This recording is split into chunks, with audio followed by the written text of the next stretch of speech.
Okay, take your own time, no problem. Okay.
Yeah, guys, so we are here. Okay, so just another might be 1 second.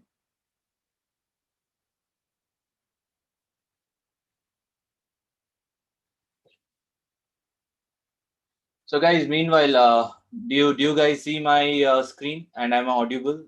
Is there any noise? Yeah, we can see the hear you, man. contents and very clear as well. Yes. Yes, so visible. Everything is okay. Yes, I have increased the font size. That's the reason. All right, let me see. We are recording the session. So guys, you don't have to record this. I have started my recording and I'll give you the recording. Okay. And meanwhile, if you go to our YouTube channel, so this video is also getting streamed online. In case if you face any issue with your uh, Zoom meeting, you can definitely have this as your backup. Okay, so we have participant watching right now. All right, so we are all set. Okay. Guys, I'll just place on mute, okay, because I see people coming up with unmuted. It will cause unnecessary disturbance. All right, guys. So I just want to quickly introduce myself and regards to this course. This meeting, I see there are a lot of enrolled students, and as well as there are students who are taking this for the first demo. Okay. So keeping everything in consideration, I have prepared my 1 hour of class in such a way that all are benefited. Okay. So as you might be already aware that we have taken up two demos already. Okay. So once again, if you search over on YouTube for Network Journey, and if you go to the video session, you will find the two demos. Okay. We had done very good scripting there already. We covered Arista, Junos, Cisco ASA. But don't worry, I will redo the things once again. Meanwhile, not today. Everything is not possible today because today's session is only for 1 hour. Okay, so keeping in that into consideration, 1 hour into consideration, we will try to talk on the scripting. What is the use case for scripting, the web portal, lab portal, and all those other things which we are providing to the enrolled student. Okay, so someone who is watching for the first time, I would request go to the demo number 1 and demo number 2. So people from my backend team will help you. Okay, they will help you to post this link so you can go back and watch it later. Okay, not now, you can watch it later.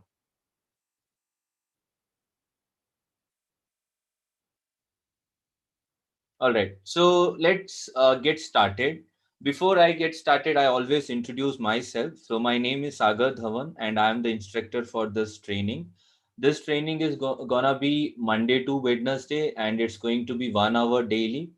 The reason why we kept 1 hour is because this is a topic where students are not from a familiar background, and we want more practice, right? So like 90% of practice and 10% of what you do in the class. So thinking all this into consideration, we kept 3 classes in a week, and the remaining 4 days are your practicals. Okay, I've already walked through all this intro in my demo class, so I don't want to waste your time once again going through it. I'll pass on the PDF. You can, of course, go through my intro. Okay, so that's not an issue. And as usual, guys, guys, is there any issue with my audio? Because I felt someone telling me that there is no audio. Okay, all is fine, right? Okay, all right. Okay. So guys who are having audio issue, I request you to check your audio connection. Okay.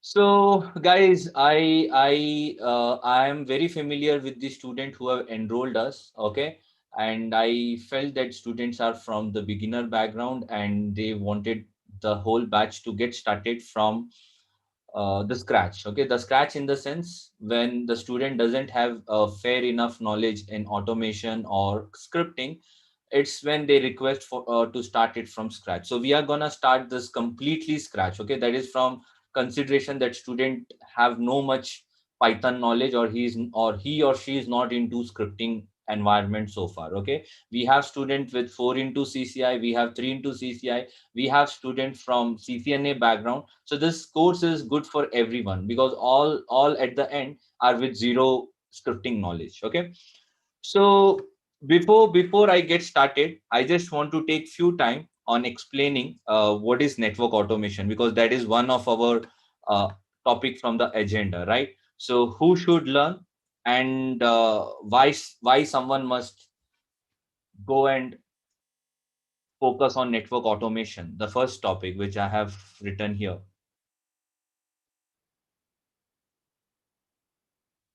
right? What is automation, and what do you understand by the automation, and how do you automate? What are the different scopes of automation? So guys, let me tell you, let me write few points here. Okay, so when I say automation, you guys are already from the networking background, and you are already aware of the terms like routers, switches, okay, firewalls, What else? Proxy, F5 load balancer, Palo Alto, any networking components. Okay, even Linux. Yes, even Linux. Linux is also one of the important components of the network. Right now, automation deals with automating these devices. Okay, you're gonna automate them. Now, how would you automate these devices? We need to know some sorts of programming language, right? There are a lot of such languages in IT industry. You might have heard about C, C++, Java, right? But we are not gonna learn these. These are heavyweight programs. Okay. If you all remember during our educational time, or when we were doing the education, or BTech, engineering, MS, anything, you might have gone through this C, C++, Java, and you know how difficult they are, right? So we have spent good enough time on pursuing CCNA, or you guys would be CCNP already, or you guys have invested so much of amount and time, and you are a 4 into CCI. Now, do you think you must spend a lot of time on learning something something which is not from your domain, right? Doesn't make sense. So yes, what we are gonna do is we are gonna automate, but we are not gonna automate using Java or C++. Okay, now we are gonna learn a different language, and the language we are gonna focus is Python. Okay, the good thing about Python is it's a agentless. It's a complete agentless. I'll tell you what do you understand by agentless. And second good thing about Python is it's a lightweight program. Okay, that means with agentless, you mean you don't need any sorts of client to be installed on any of these components. That make this language more and more useful to get incorporated with the devices. Okay, what do you understand by client now? Have you heard about terms like VPN client anytime? Right? Have you heard about these clients, VPN clients? Let's say if you wanna do a remote access connection, remote access VPN connection, your laptop will be pre-installed with some clients. Like for Cisco, there is something called as Connect, right? Similar way, Palo has its own client, FortiGate has its own client. Every firewall technology comes with their own agent. Now this is a agent. When you install this agent on your local machine, local laptop, and when you try to create or establish VPN with your company, and there you get the VPN connection. So in this scenario, in this situation, there is a requirement of agent, right? If you don't have agent, you will not be able to connect to your VPN, right? But in the case of Python, it's so simple. And the reason why Python is heavily used in network automation, they are agentless. You don't have to download and install anything.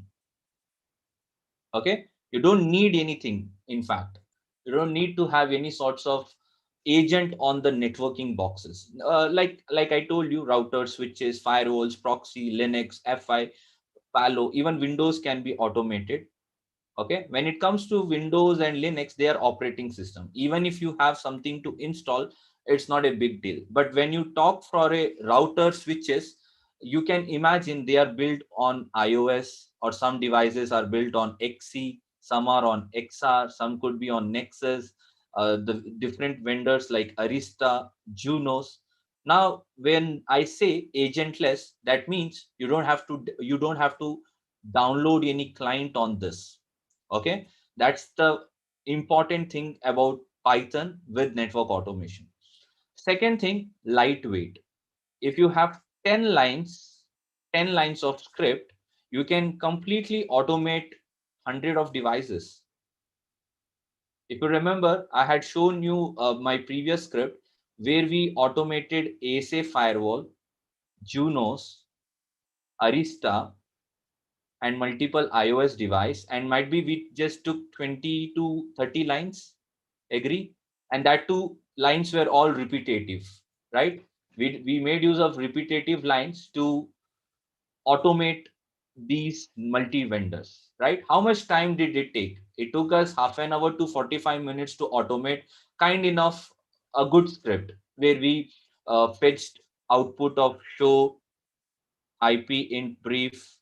I also shown you how do we save the backup right? Configurations. So we did these tasks just in 30-40 minutes over on multi-vendors. I had kind of 10 devices that day, and it was very simple, right? So it's a lightweight program. If you go with Java or C++, the same script would have been in at least 100 of lines, right? That's why automation with Python is the most simplest option. I call it with Python. Okay, there are a lot of automation tools, but we are focusing on Python, right? What are the other tools? You might have heard about uh, Puppet or Chef. You might have heard about Salt, right? Java is once again a programming language which can be used in the network automation. But these are all at the end are having some sorts of limitations. Okay, so some of them go with agent installation. Okay, some are heavyweight programs, so we don't want to learn a complete new programming language. That's why whenever student come and ask me the question whether this needs extreme knowledge on coding, so my answer is that Python is very lightweight program. Okay, and second thing is we start from scratch. Okay, so in today's class I just gave you a brief on Python's introduction.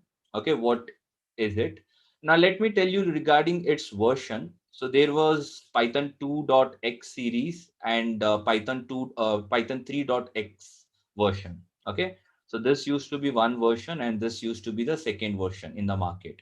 Now what happened was 2. Series version is been completely end of life.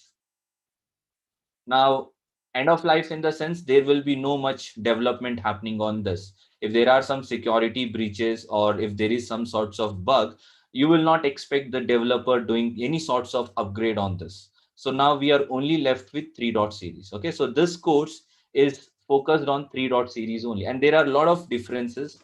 Okay, your 2. Version, 2. Series version and 3. Series version has a lot of differences in them in compared to the syntax. Okay, the best practices, also the encoding factors.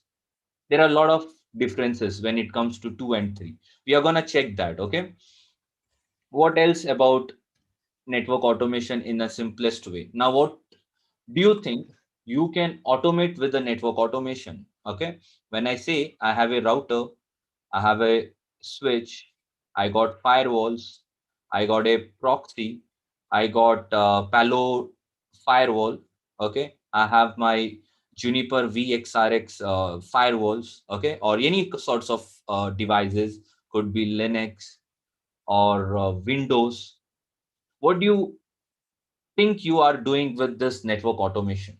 Okay, that's the important question now, because some are from only network routing switching background and they have no fair enough knowledge on what automation can do. Okay, so let's give an scenario. Let's say your customer or your management has close to 5,000 of devices. Okay, it could be mixture of all of them, routers, switches, firewall, anything. And now the customer asks you to have a complete backup of these devices.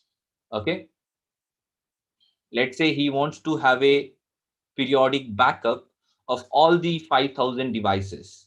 Now if you remember few years back, when we used to get a requirement, we used to manually log into the box, save the backup, or if we make use of these third party clients like Putty or the MobaX term or any sorts of the CLI clients, there are some option to either save them or you can just copy or paste it, some manual process, right? Now we don't have to do all those things. We can make use of Python. Okay, I can write a script of 10 to 15 lines, and I can just automate. I can automate the complete backup. So backup is one important thing which I can do it immediately. Now let's say the next scenario. So scenario 1 was backup. Then let's say scenario 2.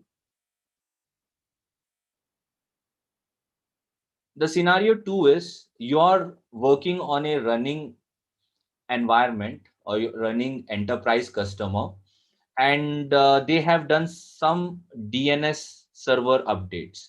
Earlier, it used to be 1.1.1, just for an example, and now they have introduced a new better server with the IP address 10.10.10.10.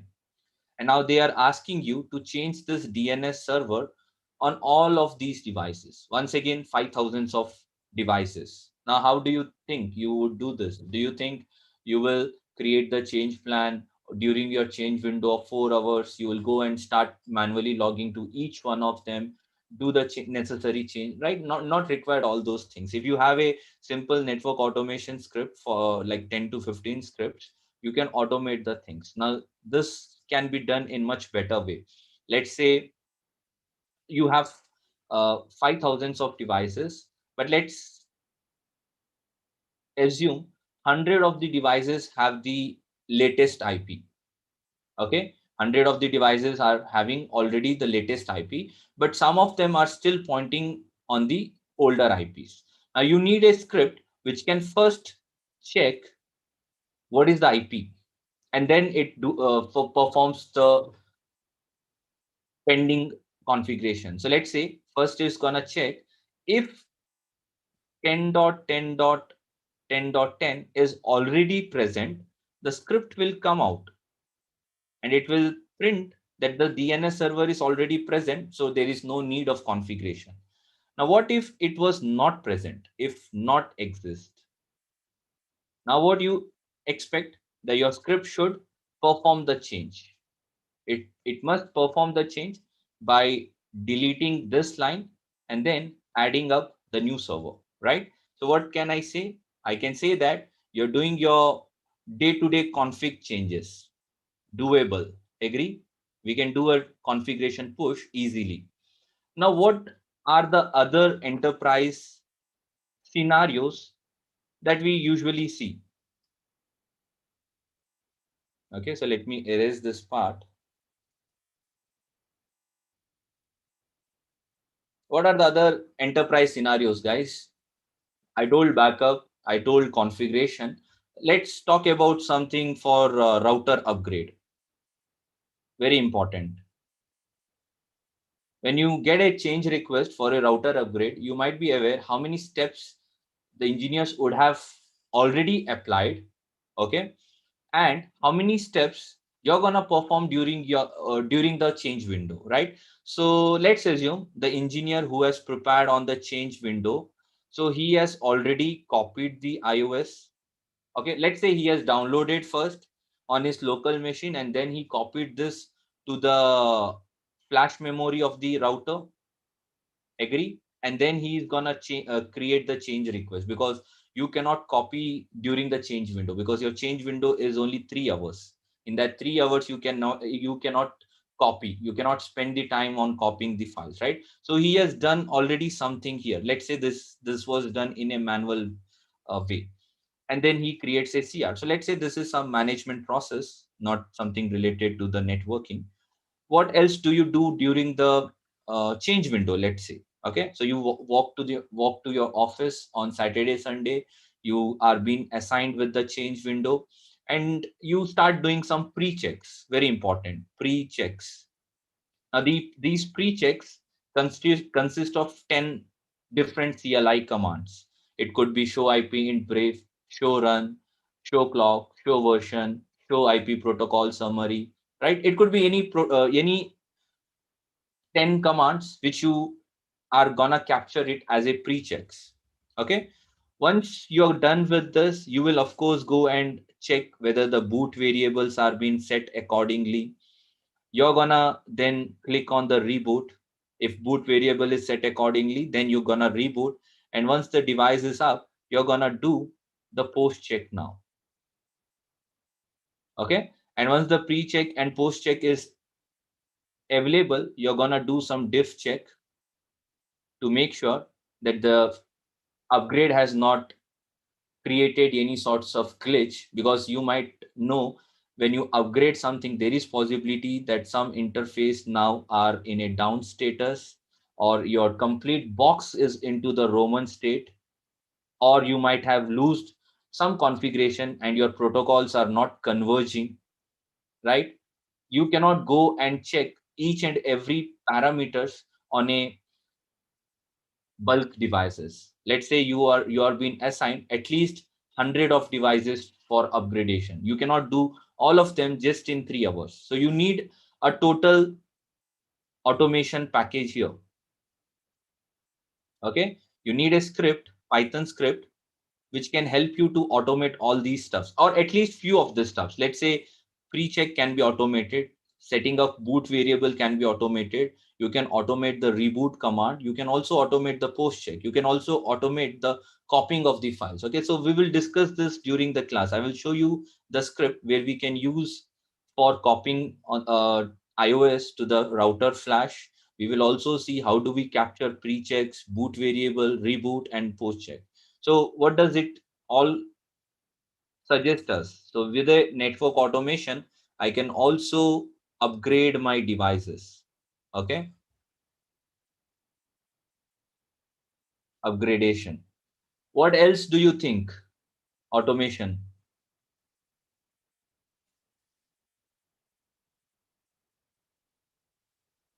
What is your thinking about automation? What do you think automation can be used for? Yes, of course, troubleshooting. I have 5,000 of device with me, and let's say my router itself are in hundreds of numbers. Okay, and all of a sudden I see my BGP neighbor is down, right? Do you think I can quickly walk to that single device and see if my neighbor is up or not? We need some automation here. Agree? We need a automation here so that I can quickly check which of the device lost the neighbor, right? So let me draw here. So let's say I have some routers. Okay. For my example, I'm gonna consider only few devices. So let's say this is a BGP cloud. And in this BGP cloud, there is a neighborship loss somewhere here. Now, you as a network engineer, you are having a strict SLA of 5 to 10 minutes for a P1 tickets. Now, do you think you can manually log into each one and then input the command show IP BGP summary and make sure which neighbor went down? It's of course gonna take you at least 30 minutes to find out the devices first. From your, you will walk to the inventories, you will get the IPs of these routers, log into them, make use of your TechAS or a AAA credentials, and then you will start giving show IP BGP summary and make sure which interface went down, right? This total process can be automated with network automation. So I can say that your troubleshooting is a simplest, can be simplified with your Python automation. Okay.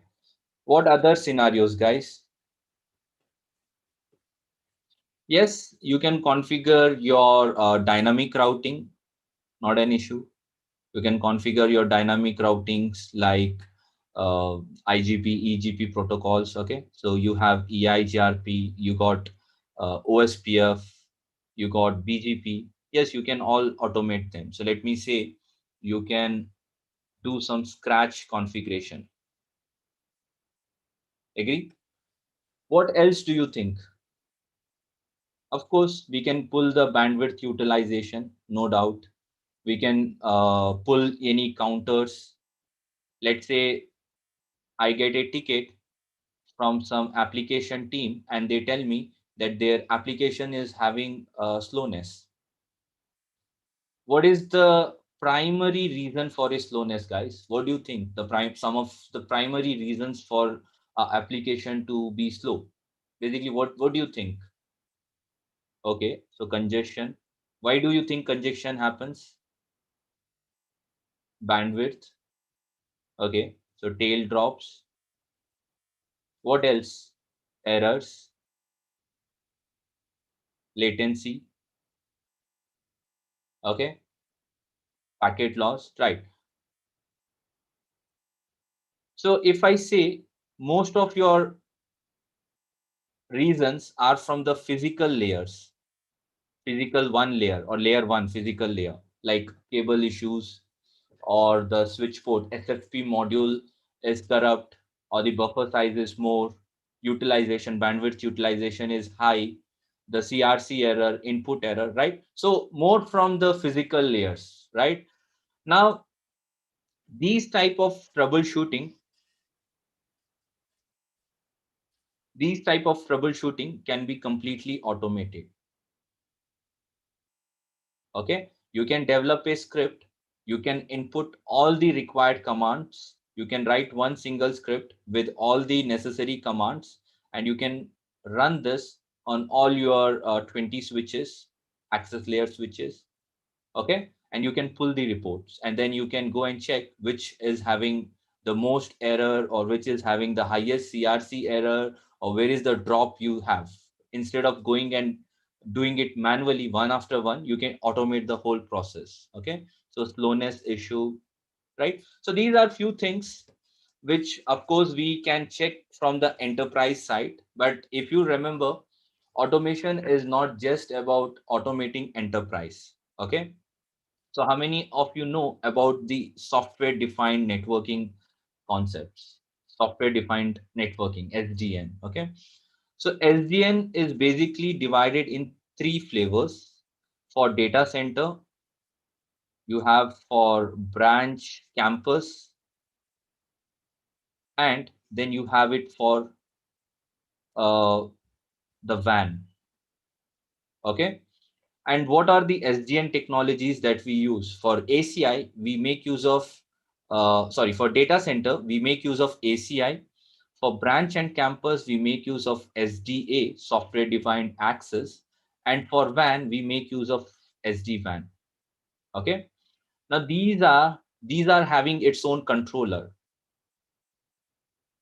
Those guys who doesn't know the SDN technology, this is totally different from your traditional technologies. Okay, your traditional technologies that you've been listening so far used to consist of all these three-tier architecture or two-tier architecture, right?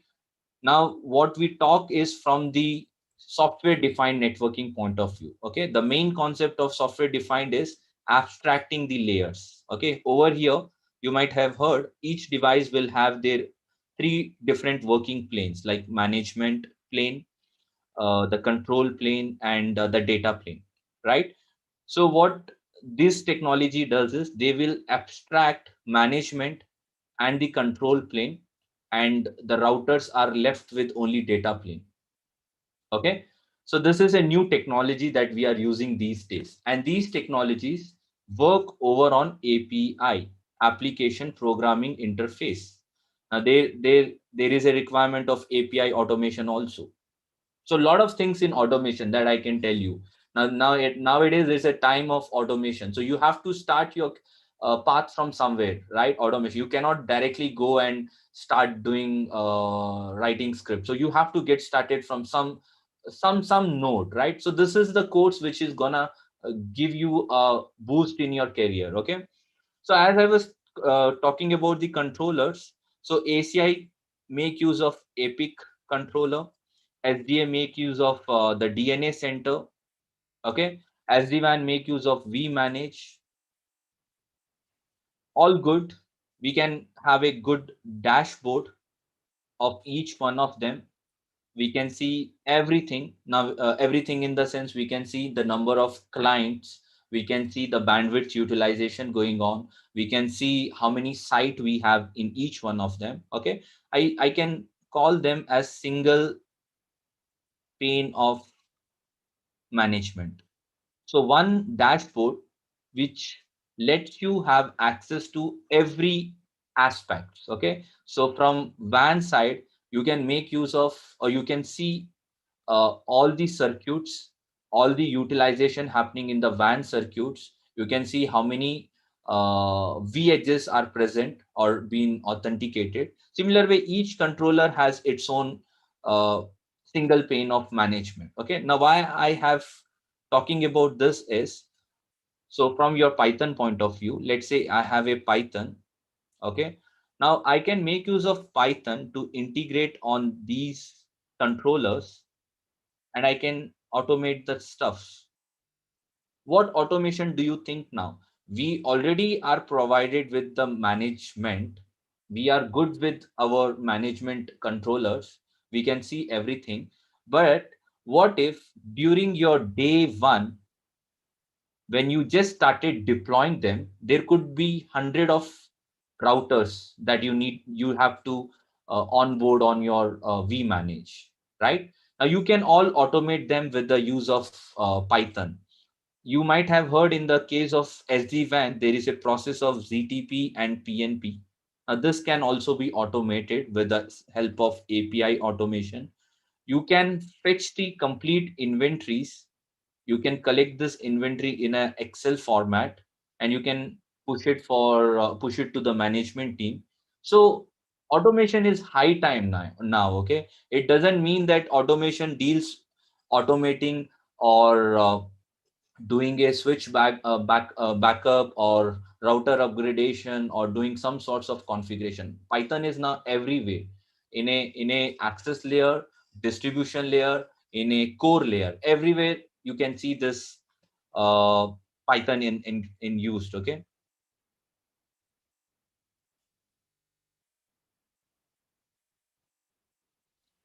All right. So we know that Python is everywhere and automation is very helpful. And I gave you some use cases of where Python is used. Okay. Now, in regards to the course, let me tell you, this course is labeled with Python automation 10 in 1. Okay. So don't get confused. This is not a code. It's a 10 in 1. That means we are going to learn 10 things inside this course, the course which consists of 2 to 3 months. Okay. So we will start first with Python scripting. Over in the Python scripting, I have some modules. There are totally 7 modules that I cover usually. Okay. So we will start with Netmiko, and then we will go with paramiko. These are all the name of the modules. Okay. Or libraries, I can say in that way.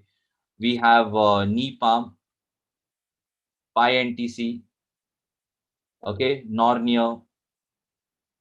What else we have? We have subprocess. We got scapy. So how many are these? These are like 7 modules, right? Once we are good with Python modules, discussed about all the 7 modules, and each module are gonna consist of at least 10 to 20 networking scripts. Okay, scripts that will talk about taking backup, doing multiple device configuration or reboot, upgrade. So everything will be discussed from a enterprise scenario. So every module will have its own 10 to 20 scripts. I will give you assignments, I will give you homeworks where you can start working on your own scripting. I know we cannot recreate or regenerate all these scenarios in the class. Okay, I have picked some broader ones or some good ones which are frequently used, but you can go ahead and you can start developing a script that suits your requirement. Okay, we will be taking most of the scenarios considering Cisco, Juniper, Arista, ASA firewall, and Linux, of course. And then you guys are free, feel free to take it to the next level. Okay, I'll always have a 3 4 variation in my class itself. When I go with a simple backup, I'll show you 2 3 different variation of them. But let's say you have something else, something different, you can of course start working on them. So this course is gonna let you the confidence to write the script on your own. Okay, all your basic uh, doubts, okay, basic doubts like what is variable, what is data structure, what is ASCII, bytes, all this will be discussed hundred of times, that you will be uh, in a comfort zone where you can start thinking on writing something on your own. Okay, So once we are done with Python, let's say so many modules that I have written here, then we will also have a dedicated Python 3 theory classes. Okay, so this classes once again will have a lot of its own branches. We will talk about variable, the different best practices for variable, the data structures, okay, the error handling. We'll talk about the loops, okay, all the different aspects of Python theory. Once we are done with the 7 modules, then the 8th module, the 9th one that we have is Ansible. Okay, we are gonna touch Ansible also. I recently while I announced this batch, so someone asked me, when you're automating Python, so why did you even consider Ansible? Okay, so let me tell you in this way. You guys are familiar with EIGRP, and your guys are familiar with OSPF. So if I set a debatable session on EIGRP and OSPF, we can see 50% opting for EIGRP and the next 50% opting for OSPF, right? They might have their own reasons for opting one of them. Similar way, Ansible, Python, they are also a competitor. Okay, they are also a competitor here. So Python is used widely in a lot of enterprises, and Ansible is also used in a lot of enterprises. So the good thing about this package, it lets you to know both of them. So Python as well as Ansible. So there is no limitation. We don't want to keep a limitation, or we don't want to keep a dedicated batch for Ansible. We are gonna have it all together in single batch. Okay. And what is the last module of this course would be? The last module would be the Cisco official paper, which is called as Cisco DevNet 200.901 associate level. Okay, so guys, I know you might not be even familiar of what is DevNet and what Cisco has done now in this 2020. Okay, so how many of you know that there is something called as a DevNet track? So how many of you know there is something called as DevNet track? Okay, so anyone who is not familiar with this? All right, good. I can see there is a lot of guys who are following the latest track.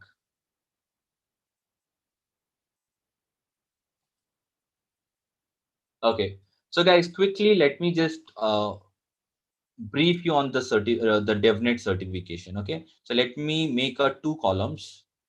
Over here, I'm gonna keep it for CCNA routing switching domains, or let's say CCNP, CCI for routing switching domains. And on this side, let's keep it for DevNet. Okay, for the DevNet certification. So CCNA, CCNP, and CCI. All right. Now let's discuss on these things. So you might have seen the Cisco every 5 to 6 years or 7 years. They do a lot of changes on the certification and the learning part, right? So some years back there were different tracks and different certification. Then Cisco introduced something, and now recently on Feb 24, 2020, Cisco once again revamped its complete certification. Okay, and now what they did is they introduced the whole new course called as DevNet. Now this is more into the automation part. Okay, so you might be also aware that there were concepts of routing, switching, troubleshooting, right? There were a lot of other tracks in the CCNA called as collab, service provider, data center, right? Uh, so these were all few different tracks here, like security, all those things. And all. Now this has been all taken out. Okay, now in the CCNA, you only have one track, which is 200 301. It's called as enterprise, which is also your like routing, switching, all the different tracks or different topics are added from security. You can have the wireless topic here. You can have 10% of automation topic here. Very less topic, but yes, automation topic. Okay. And CCNP consists of Encore mandatory paper. No more routing, switching, troubleshooting these days. CCNP consists of Encore and then like 7 optional paper. You can select one of them. Okay. So let's say out of 7 topic, you have a NRC, one of them, which is advanced routing switching. You have some other topics for N auto, which is a automation topic. You have something for SD-WAN. You have for design. Okay. Also, you have something for wireless, right? This is now the latest CCNP. And then, yes, we also have CCI, which has Encore, and then we have the 8 hours of lab. So this lab, most of the country, they have not launched yet because of the COVID. The labs are still shut down. Okay. So we are still waiting for the lab. All right. So this is how your traditional routing switching is now revamped. Now, what about the DevNet? DevNet is a parallel track. Now, when a student, let's say a student who just graduated and he wants to get into networking, now he has 2 options. Either he can start with this or he can directly start with this. Okay. There is no prerequisite anyway. Even these days, if you want to do CCNP directly, okay, directly CCNP, CCNA is no more a prerequisite. No need of pursuing CCNA any longer. You can straight away start with CCNP. Okay. Similar way, if you start with the DevNet, there is no need of you becoming a CCNA first and then coming to the CCNA DevNet. That's why what Cisco has done is Cisco has made 2 legs. One towards the traditional enterprise or routing switching, and the second leg leads to the DevNet. Okay. And over here, we will see the same set of hierarchical order. So CCNA DevNet, multiple question answers. We will have a CCNP DevNet. Okay. And the CCI DevNet is yet to come, but it's already been listed on the Cisco website. So they will definitely launch it very sooner. Okay. So this topic 100% is covered in our syllabus. Okay. And that is your module number 10. Right. So what are the 10 modules? Python theory, Python modules first, which comprises of all the 7 modules. So 8th one is Python theory, Ansible, and then Cisco DevNet. Okay. So this is the whole course syllabus that we have set. So any doubts so far? Are we good? Am I quite fast?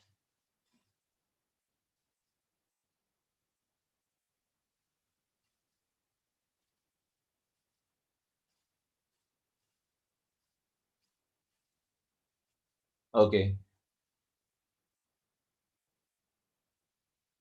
All right, fine. So let me see what all points have we covered. So we just covered on why automation and who should learn this. Okay. I told you one who is from a CCNA background, or if is a CCNP background, or he's from a CCI background, you all 3 must learn, because your traditional routing switching has 10 to 20% of automation.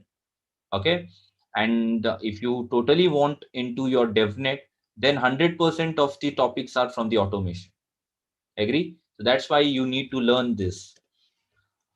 Cisco DevNet. I just walked through this track, DevNet track. Why is it important? Automation concept, we discussed how and why. I just gave you some scenarios where we talked about taking a backup. We discussed about router upgradation, the day-to-day troubleshooting, right? All those things. I'll give you one demo in today's class. Okay. And then, yes, I'm gonna show you the demo over on Netmiko script. Okay. It's a SSH library. And then hands-on lab you must perform to clear interview, DevNet, and certification. And as I told you, that this course will consist of a lot of assignments and homeworks which you need to do in a timely manner so that we know how much have you grabbed the knowledge out of this course. Okay.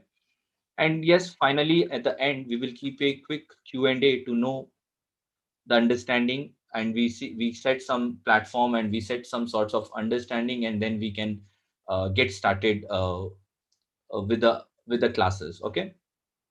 All right, so we are good with all the topics so far. Now what I'll do is I'll quickly show you some demo. Okay, what all tools do I need to automate something? So I need tools like PyCharm. It's a interpreter, in short IDE. Some of the competitors here are Microsoft VS, Visual Studio, Atom, Sublime Text, okay, Notepad++. There are a lot of tools which can handle Python language, okay, but we will prefer PyCharm. They come in free and the professional version. The free itself is more than enough for you to get started. Okay, we have to have Python base installed. We need to install the libraries Netmiko, okay, and we need some router, switches, or any of the networking components. Okay, any of the networking components that you are familiar with, let's say firewall or Linux or anything. So these are few things which you need it. And to make it simplified, what we did is, those who have enrolled, we started giving them our Google Drive links. So most of them might have already received the Google Drive link, right? So let me just show you one example here. Give me 1 second.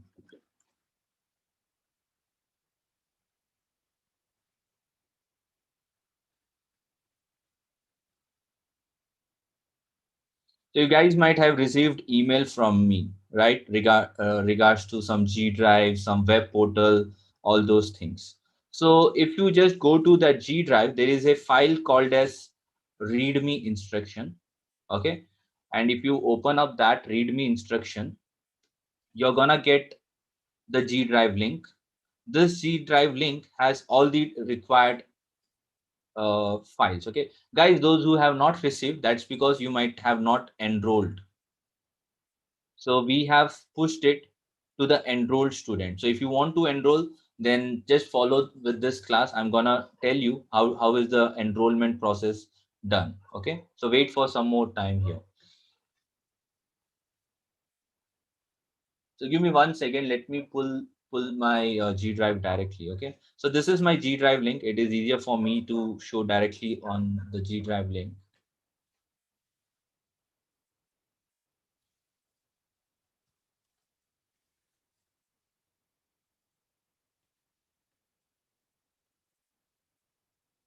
Yeah, so my backend team has posted up the message over on Zoom chat.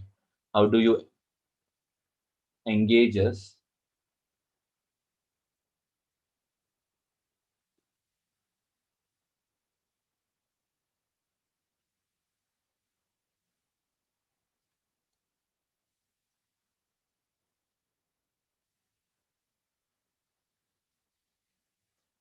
Okay, so this is my G drive links, guys. So now you can see a file called as README instruction, which will consist of all the required information about the web portal, the lab server access, okay, and those guys who need offline lab on their laptop, every information set up here.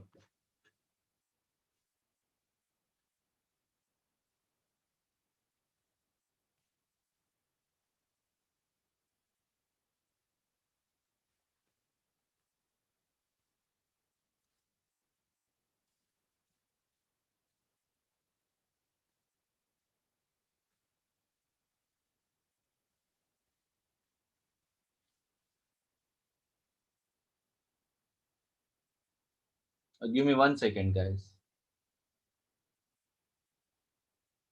So those who have enrolled and not received, just remind me over on WhatsApp, okay? Later on after the class.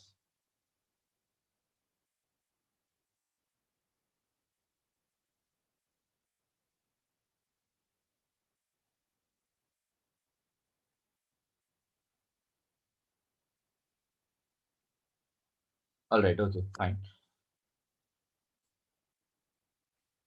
So what else does this G drive has? It has all the required software like Python, PyCharm, the lab UNL file for EVNG, and some of the Windows client, MobiX for PuTTY. Okay, my Python 3 nodes already distributed. My Cisco DevNet nodes once again already given. So this consists of 100 of pages. Okay, so those who are preparing and you are running out of time, I would suggest go directly to the notes it's prepared and kept over in the G drive. Okay, the syllabus PDF, we all already know that. And very important, the lab files. This lab file consists of 3 GB and all the required softwares are placed. Okay, so once you have downloaded this, what you need to do is you need to let us know that you are ready with the download and we will help you on fixing it. So your lab would look something like this. Okay, this is how the lab would look like.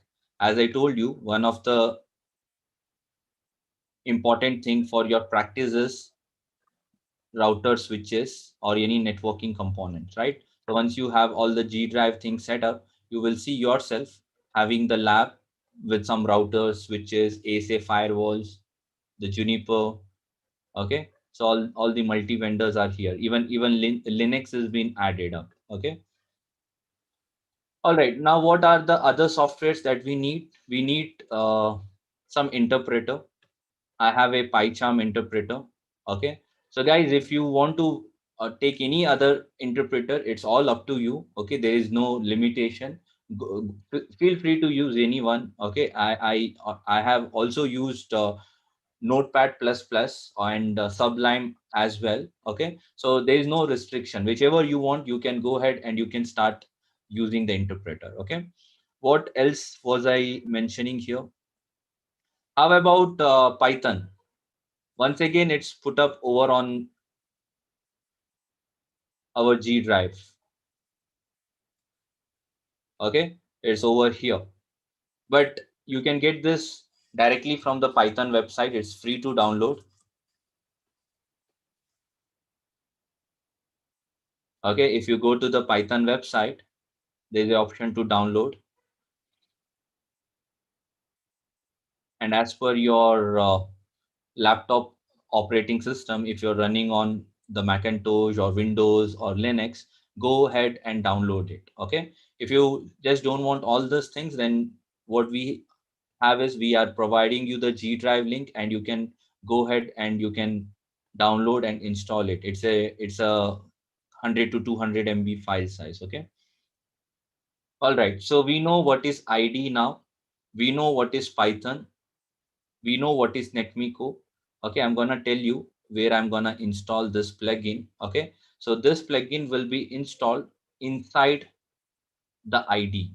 Okay, and I'm considering PyCharm as an example. Okay, so let me go to my PyCharm, and over here, if you see, I clicked on File, I then click on Settings. Okay, and over here there's a option called as Project Interpreter. Let me mark it. All right, and then there's a small plus symbol here. There's a plus symbol here. Okay, so I'll click here. So when I click on this, I have a search bar where I can search for the Netmiko modules and I can easily download it. Okay, so there is a option to install it. It says that install package.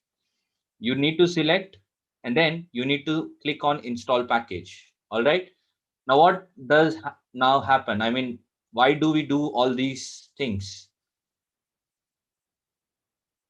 Why did I go with this installation, or what would have been the alternative way? What do you think? Why did I do this? Why did I download a Netmiko plugin?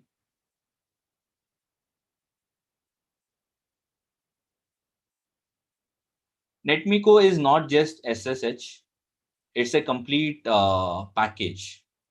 Okay. Yes, good that it's already built by someone. Otherwise, you as a network engineer have to go and write a 300 lines of a package and then use it in your company. Yes. So we don't have to go and write any package now. Package is being developed and put up on a free community, Python community. Now we can just use them, or we can adopt them, and we can start automating the stuff. Okay. That's why I installed this plugin. So there are multiple plugins. If you just go once again to the settings, click on this, you can see there is a huge list of plugins, but we don't need all of them. As I told you, we will be focusing on Netmiko, Paramiko, Nornir, pyntc, napalm, ansible, everything installed here, everything available here. But then you have to manually bring it on. Okay, so when you just click on the install package, even though you install just one of them, you can see all the rest dependency file get automatically downloaded. Okay, so they automatically get downloaded. So you see now, by downloading some few plugins or modules, all what it did is it downloaded all the requirement files. So we don't have to manually download them. If I just, let's say, for example, I download napalm, so napalm will download all the dependency files. It can download something for text support, for JSON support, for text FSM. It's up to it. So whoever is the developer, he has done all the necessary things. That's why we say we will not take a headache of doing those initial steps. Our intention as a network engineer is to automate. Okay, not to write the package and distribute in the community. Yes, there are some companies who are into that, but we as in networking industry, we want our routers, switches, firewalls to be automated. Okay, not that we build some package and put up in the community for someone else to use it. Okay, that is not our we into. There are some uh, enterprise companies who are into these things, package development, all those things and all.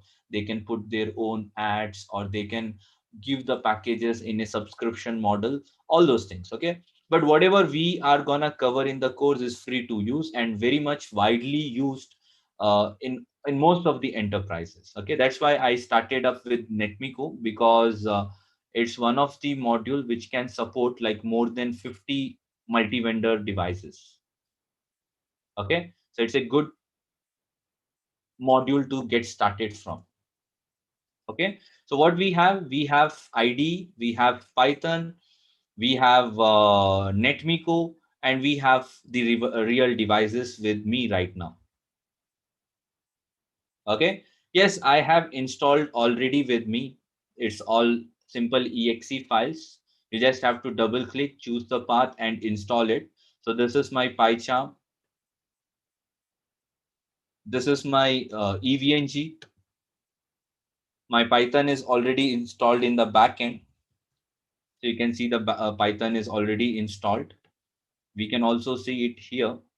If I go to the settings, so my Python is already been recognized. So my Python should be very important. Otherwise, you will end up with no interpreter warnings. So I have a Python installed. Okay.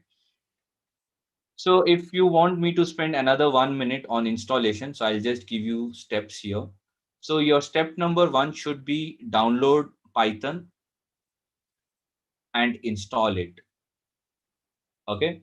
Your step number 2 then would be to install PyCharm, or if you want VS, Visual Studio MS, or anything, you can use it, because this are then gonna check the interpreter. So for PyCharm or VS, you need to have the Python installed. Your step number 4 should be to work and to install either EVNG or GNS, these softwares. Okay, you need the real images of the routers, switches, firewalls, up to you. So those guys who are enrolled, the benefit for you guys are we will do this for you. Okay, so you just have to download the G Drive folder and let us know in the group, and then we will set a WebEx or Zoom, and we will set this up for you.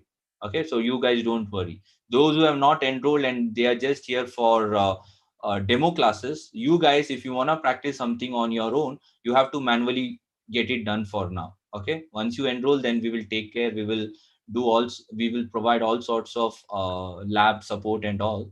But now it's not. It's only for limited for the enrolled people. Okay, and those guys who are running out of low resources and low RAM on your laptop, the good thing is we are providing you the remote server. I'll show you this demonstration also in few minutes. So our backend team has already started creating you the lab server, and they will provide you the IP address, your username, and your password to this. Okay, and you can just use some tools, and you can get the access to this, and you can start working. Let's say if you are having a very old laptop and you don't have the resources for setting this up. So enrolled student has a lot of features here. All right, now let's go to the box first. On my Cisco box, I assume we have all the required files with me. When I go to my Cisco box, I'm gonna get this console access. Okay, and I'll make sure I have some required SSH access to this. So we can configure some host name, a good host name, switch one. I can create some SSH keys here. I'm gonna say crypto key generate RSA modulus 1024. Okay, I'm gonna go configure line VTY 024. Then I'll set my login to be local. I'll set my transport input to all or only SSH. Okay, or telnet, anything, but we need SSH, so I'm gonna set SSH. Okay, and then we can also set some execution timeout for SSH. If someone is idle for like 4 minutes or 5 minutes, you need to automatically disconnect. Okay, something like some best practices. So a very simple configuration. So what did I do right now? I did some basic configurations. Okay, so I went to my switch. I configured the host name. I said switch one. I then yes, I have not told you about the host name, right? So we will also configure a host name. Let's say I have a username. Sorry, not host name, username.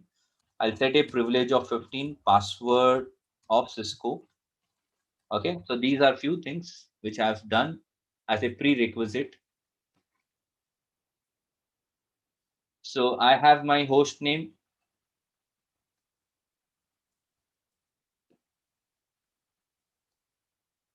Okay, I'm gonna configure my username. Guys, this is one time setup.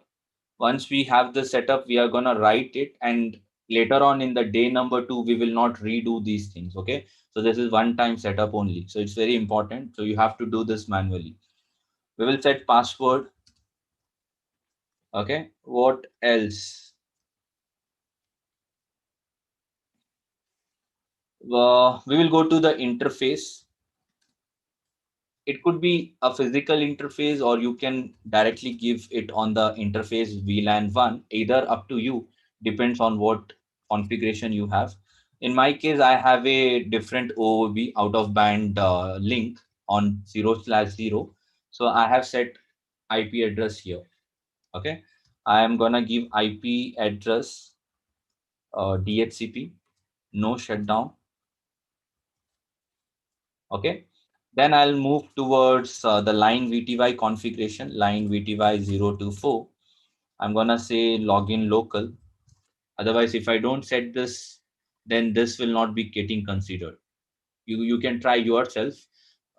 If you have configured this, but then you have not configured this, you will get authentication failure, right? So you have to make use of this command, login local, which says your local username password is your way to get SSH authenticated. And then we can say the transport set. Okay, there are a couple of options like all or just telnet or only SSH. So let's go with only SSH. This is a optional command, but it's a good thing that you have a idle timeout set. If someone is not uh, active, he will automatically get disconnected. A best practice. Okay, so these are some important commands that you have to have. This is a prerequisite on your box. And yes, the you need to know, if you have 10,000s of devices, you still have to do this manually on all of them. Okay, this is all one time. But yes, if you have done this and if you write this on your NVRAM, then that's all. You don't have to do again and again. Basically, this configuration we usually do it, right? Rest of the configuration, like your OSPF configuration or EIGRP configuration, the normal troubleshooting, these can be all automated using Python. Okay, so these are few, like 10 lines, hardly 10 lines, which is a prerequisite for you to get automated. If you don't have a username set, or if you don't have your SSH set, how would someone all get first of all connected via SSH, right? So you have to do this, and that is what I did just now. I did a prerequisite on one of the box. So once I'm done with this, I can quickly check if I can reach to that box, and I have this SSH support. So let's see what is the IP address with me. So it's 191. Okay. So from my base machine, I can quickly ping. Okay, so I'm good. And I can also check my login credentials.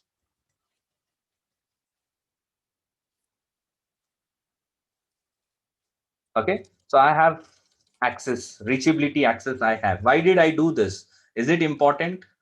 Do you think this was important step, reachability? Yes, it is, of course, a important thing, right? So let's say, where are your routers kept now? Your routers are kept in the EVNG. Okay, you have 191 IP. And this EVNG is running inside your laptop. Where is your PyCharm? Your PyCharm is in your local machine, the local laptop, right? So this PyCharm must have a reachability to the router. Agree? So what we have done is we have done some DHCP settings, and using this DHCP settings, we got the .191, and let's assume I am on .1. Now I have a basic reachability like ping and SSH. Now I'm good. I'm good with my basic things. Now I can start with my Netmiko script. I can go and start writing my Netmiko script because I'm good with SSH and ping. Okay. So this is my PyCharm ID. Let's create a new file now. Okay. So let's say, let's go with the second option, which says new scratch file. I'm going to take Python, and let's say class1.py. Py stands for Python. Okay. And then let's go ahead with some scripting things. Okay. Now, what do you understand by Netmiko, and why are we stressing so much on this module Netmiko? Okay, so let me tell you, Netmiko is one of the available freeware package over on the internet. Okay, there are plenty of options. As I told you, Netmiko, napalm, pyntc, there are a lot many options, but we picked Netmiko. The reason is it supports 50 plus multi-vendors.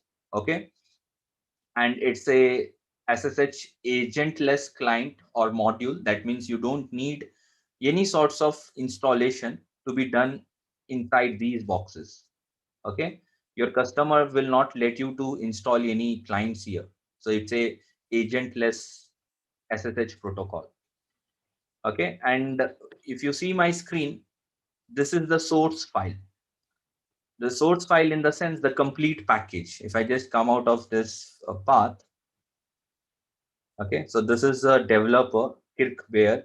He is a CCI Emirates, okay, and he has contributed a lot of modules. Netmiko is one of them. Nornir also he has a contribution. pyntc he has contributed, but Netmiko is his own module, okay, and this module package can be downloaded over on the GitHub. So if you go to the GitHub, you can download this package completely free. Okay. And let's say you're developing your own module, customized module. You can go ahead, get the source code, do a lot of changes and call it as your own version. No one is going to question it because this is a free software, anyone, but you need very extensive knowledge on coding. But that's why I said someone who has done and contributed for us, we are going to use his work and then we are going to write our best practice scripting, okay, with all the security concerns, what is the requirement that my customer has told me, and then my script is ready for automating. Okay, so this is step number one, which we are not gonna do it. It's already been done and been put up in the GitHub. If you want, you can download this to see what type of things are included inside the source code. Okay, if I just quickly walk through this, these are all the requirement files that the developer has told. Okay, what do you understand by the requirement files, guys? So these are the files, these are the dependency files that automatically get downloaded when I was installing Netmiko.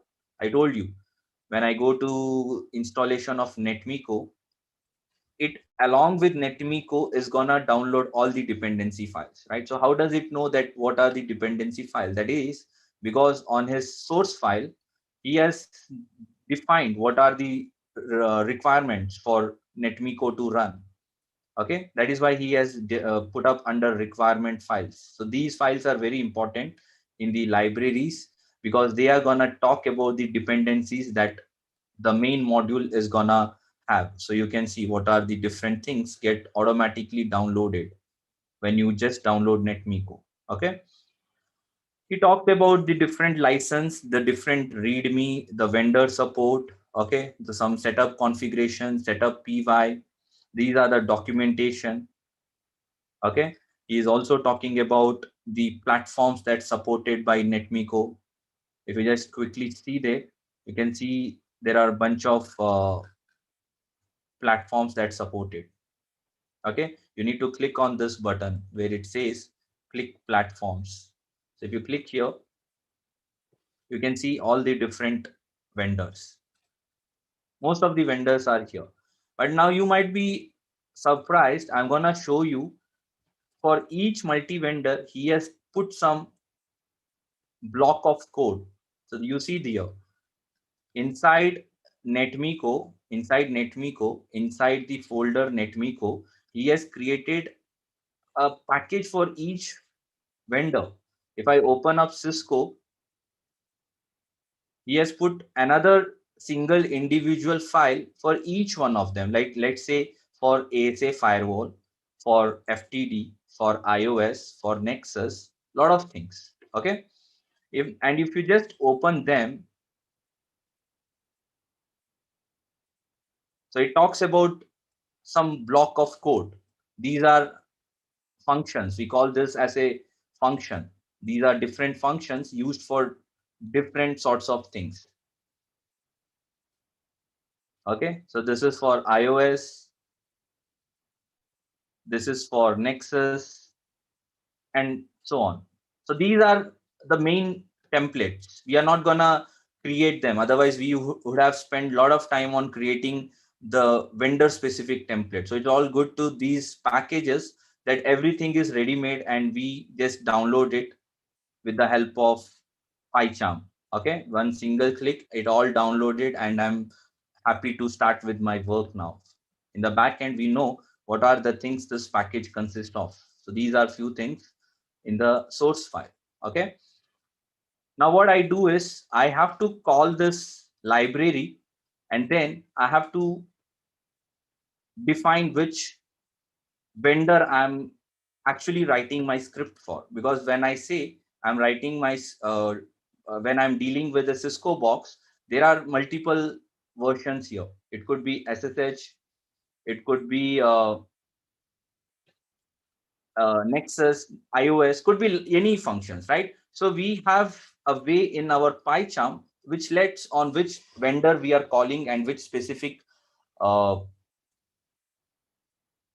which specific module are we calling this. Okay, so to get started, let's first call the module. Very important, because I told you I don't want to write a package myself. We will rely on someone's work. So let's call it, let's say, from Netmiko. This is how we call a module inside the Python script. From Netmiko, import connect handler. Okay, now why did I write connect handler? There are two options, guys. I can go with connect handler, I can go with Netmiko. Okay, might be this makes more sense. If I go with Netmiko, you can see yourself why did we use Netmiko? Because of the path. Is making use of the name Netmiko. Agree? Because this is gonna consist of multi-vendor, and I need a way that I say that my script is for so and so vendor, right? But then what happened was there was a confusion. Two times Netmiko. Some people started committing mistake with the spellings. Now what he did is he replaced it with a very different one called as connect handler. Now both does the same thing. Netmiko will do the same thing. Also the connect handler is gonna do the same thing. It's about to tell you or tell the script on which device type are you writing your script. Very important first thing. Okay, your device type in the Netmiko scenario. So let's say from Netmiko, I'm gonna define my connect handler, and then I'm gonna say which device I'm dealing with. So how do I say that? How do I tell this information to the script while my script is initiating SSH, right? So I said we will create some Netmiko class now. Okay, I'm gonna write some Netmiko class. So while writing the Netmiko class, I can say Cisco device 123, and then I will put all the required mandatory stuff inside this Netmiko class. It's a package, complete package, which is used to determine the device type, IP address, username and password, and the SSH port number. Okay, so I'm gonna say device type, and let's say I'm not familiar on which device type I must use. I know you guys will quickly go and check out this. Okay, but let's say from a layman's point of view, I still do not know what name should I use. No worries, I'll tell you. What are the other mandatory things? You need IP address, on which IP address you are gonna connect to. So we have 32.191. I'm gonna say 192.168.32.191. I'm gonna define my username. A lot of guys I have seen making mistake here. This is not a right way. Okay, you need to go with username. I'll tell you why username is important, because that's how the boxes are. If you see me, let me do a SSH. So you see it by default knows that this is the username. So in a networking world, there are two constant values or constant thing. One is username and the other one is password. So you cannot bypass them. You have to use it. I'll show you this with the help of Wireshark capture when I will demonstrate the telnet library. What happens if you change the names to a different thing from username? If you go to login, or if you try with some other thing, I'll show that practically when I show Wireshark. Okay, in Wireshark we can see packet to packet captures, right? So there I'll show you what happens when you mess up with these things. Let's say I define my username straight away in the script, and then I have a password set, Cisco. Okay, and then I have some port numbers. All right. So what is this? This is a Netmiko class. I have put the complete package which is required, the basic things. There could be a lot of things that you can put up here. You can say timeout value. Okay, you can go with some delay factors. We call it as global delay factors. We can set some other RSA modulus like allow agents. There could be a lot of things that we can enter here. But what are the main uh, important things for SSH to get connected? You need IP address, you need username, password, and the SSH port number. And this is important. As of now, what I did is I purposefully put unknown so that we know what to be used. And then I'll come back and I'll fix this. Okay. So these are some very important things which you need it. You have all the values, but how would you send this from your PyCharm to the networking box? You need some SSH transport channel. We call it as transport channel. Okay, that's nothing but SSH initialization. So we need somehow to get the initialization done, right? So let's make use of a variable. I'll tell you what is variable, all these things in some minutes. So just bear with me for dealing up first with the script. So let's say connection is a variable name. I'm gonna say connect handler. Where am I getting connect handler? I'm getting it from my first line. Okay. So when I say connect handler, there are some bracket. Do you see these things? Okay, I think it went off. Let's try. So do you see these things? Arguments, keyword arguments. So it's giving me hint that I can put some arguments or some parameters within the brackets. Okay. So let's do that. So let's say connect handler. Okay. What arguments should I provide to have a successful SSH connection? How do you think I will do a SSH connection? And to get a SSH connection, I must need IP address, username, password, and port number, right? So what I'll do is I will integrate this with this, because here I have only defined. This is doing the work of calling. Okay, this is calling the thing, and this is nothing but defining the things. Okay, this as a standalone is not gonna do anything. It's just defining the thing. It's like your ACL, guys. You might have seen how ACL works, right? So very simple as ACL concepts. So let's say in the ACL process, you have a router. Someone asks you to configure some ACL. You of course go to the configuration T mode.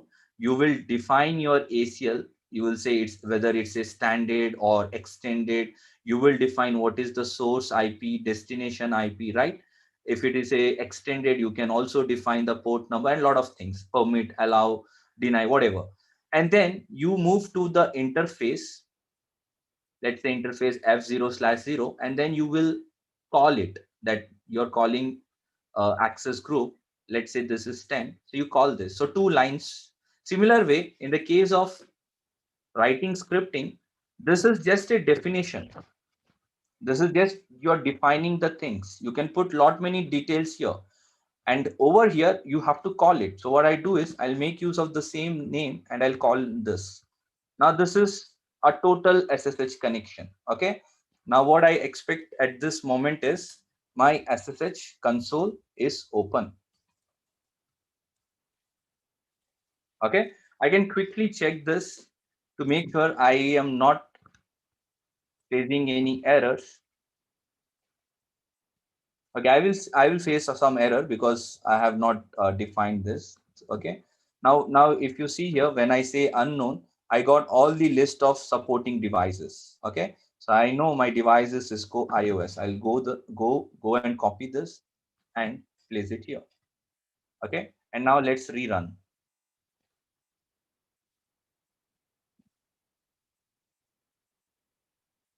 So we are good. We can get a basic SSH connection. And if you see in a programming language, if you get a code 0, that's a good indication. Okay. So in a programming language, code 0 is nothing but it says success.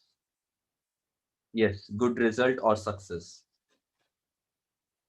If you want, I can also enable some debugs here over on SSH. We can say debug IP SSH. Okay, just to make sure my script is uh, hitting on the right device or not. So you see, my PyCharm is started talking with my device.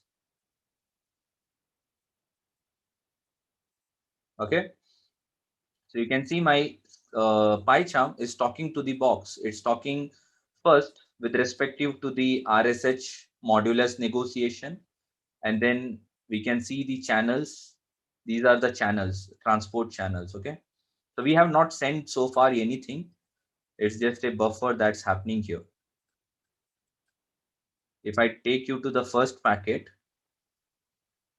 so you can see there was some, okay, let me just remove this debugs.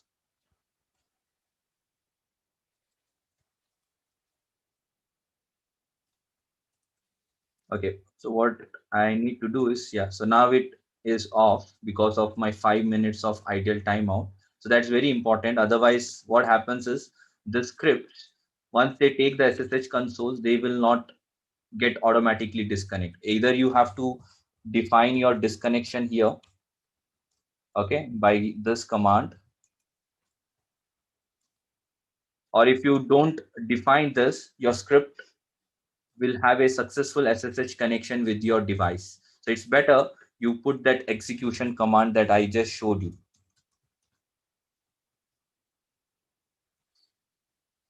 Okay, sorry. Let's go with section command.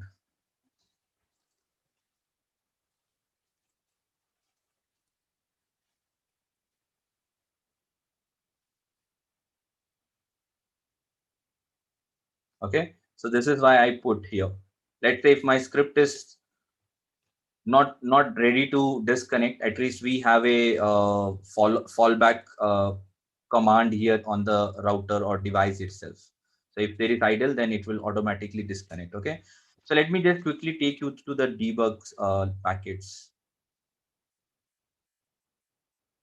So as usual, as you know, SSH has two ways to get connected.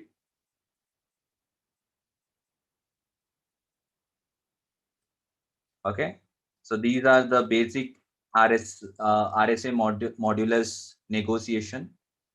Okay, all your networking stuff.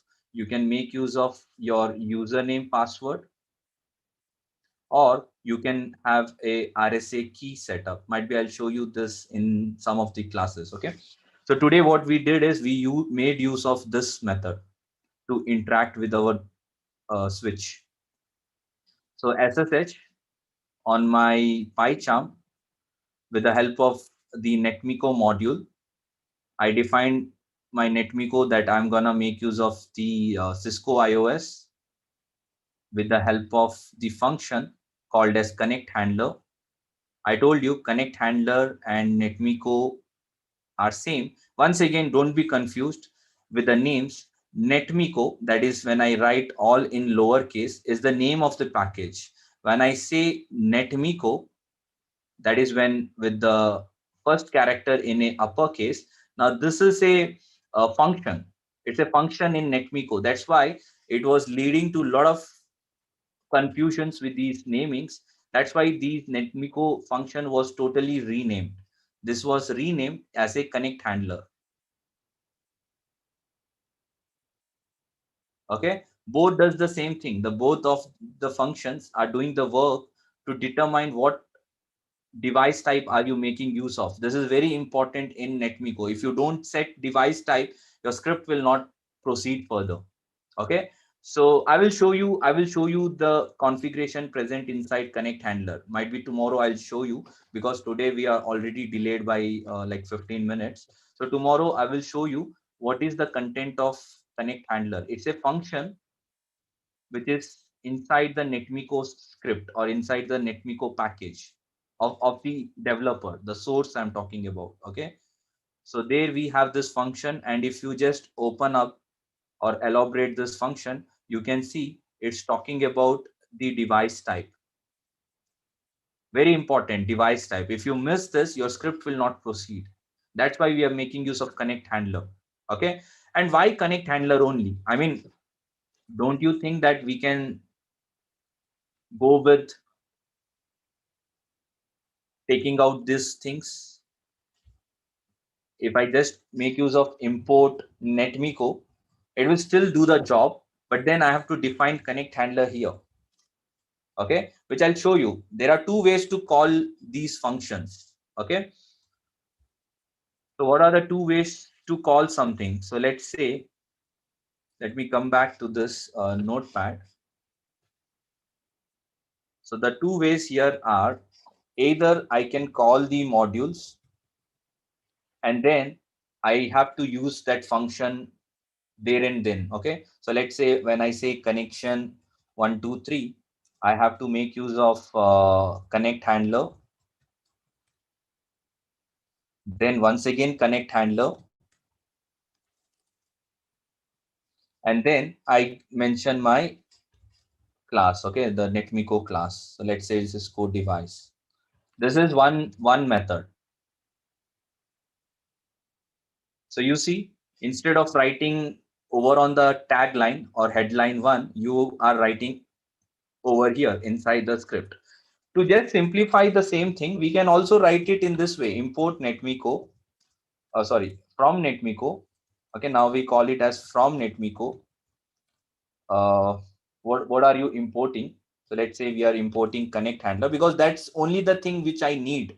I don't want the entire package. So why should I call the entire package with Netmiko? I just need one single block of function. So just one thing, right? So I am just writing it by this way. So let's say now I only define connect handler because it's already been imported. I don't have to recall it.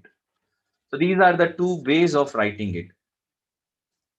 If you see here, we are not calling here the function. That's why we are calling it here. Okay. In this, what happens? Your full package is called full package. The content of the complete package is called. Whereas here, we are just calling one single block of function. And we don't have to redefine that function because we have already called it.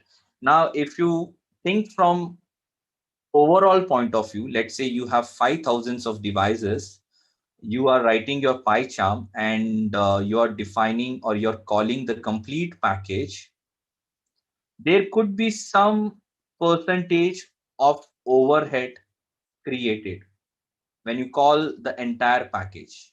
If you deal with 100 devices, it's not going to impact you much. You will not even feel the difference. But if you have lot many devices, you yourself can imagine calling a complete package versus calling a single block of function from that package really matters, right? They are two different things. Calling a package and calling a single block from that package. That's the thing that this is doing. We are calling just a single piece of function from the entire package, whereas this is a way to call the entire package. Okay, and we have to define which function then I'm calling it. So if I'm calling connect handler, I have to define it. Let's say there are different functions to do something, then I have to call that function. So the main thing in the scripting is you calling your library first and then what function you need it. So the good thing about Netmiko is you can call directly the function, the block of function. There are some modules where you have to call the entire package. Let's say in the case of telnet library, which is another package, you have to call the entire thing with the help of import command. It's like you're calling the 100% of the package. Okay, because here the concepts are also different. The package is developed in different ways, so you have to call entire thing because later on while you use in the script there are a lot of things that you have to call. So it's better you call the entire package. But in the case of Netmiko, the only thing you need is the device type, and that the device type is stored inside this function. I'll show you this function tomorrow. I'll open up the source file and then we will see what is the content of connect handler. The connect handler only talks about device type and nothing else. So we must assume in this way for Netmiko to get started up with the scripting, the first thing that you have to bypass is the device type. If you don't take care of this, then basically you will not proceed. Okay. So that's something over on this. Now regards to, let's say if you are asking me about the asterisk symbol. Now that's a way we call these functions and we pass on the information to the functions. Okay. For that, you need to know what is function. And that is totally not possible in today's class. But still, I'll give you some overview. Function. What is a function? In simple word, it's a block of code. Okay. So this block of code you can write inside a parent file, and then you can have multiple child file to call them. And you have to provide some data informations, right? Because what happens is, so let's say parent file will have the template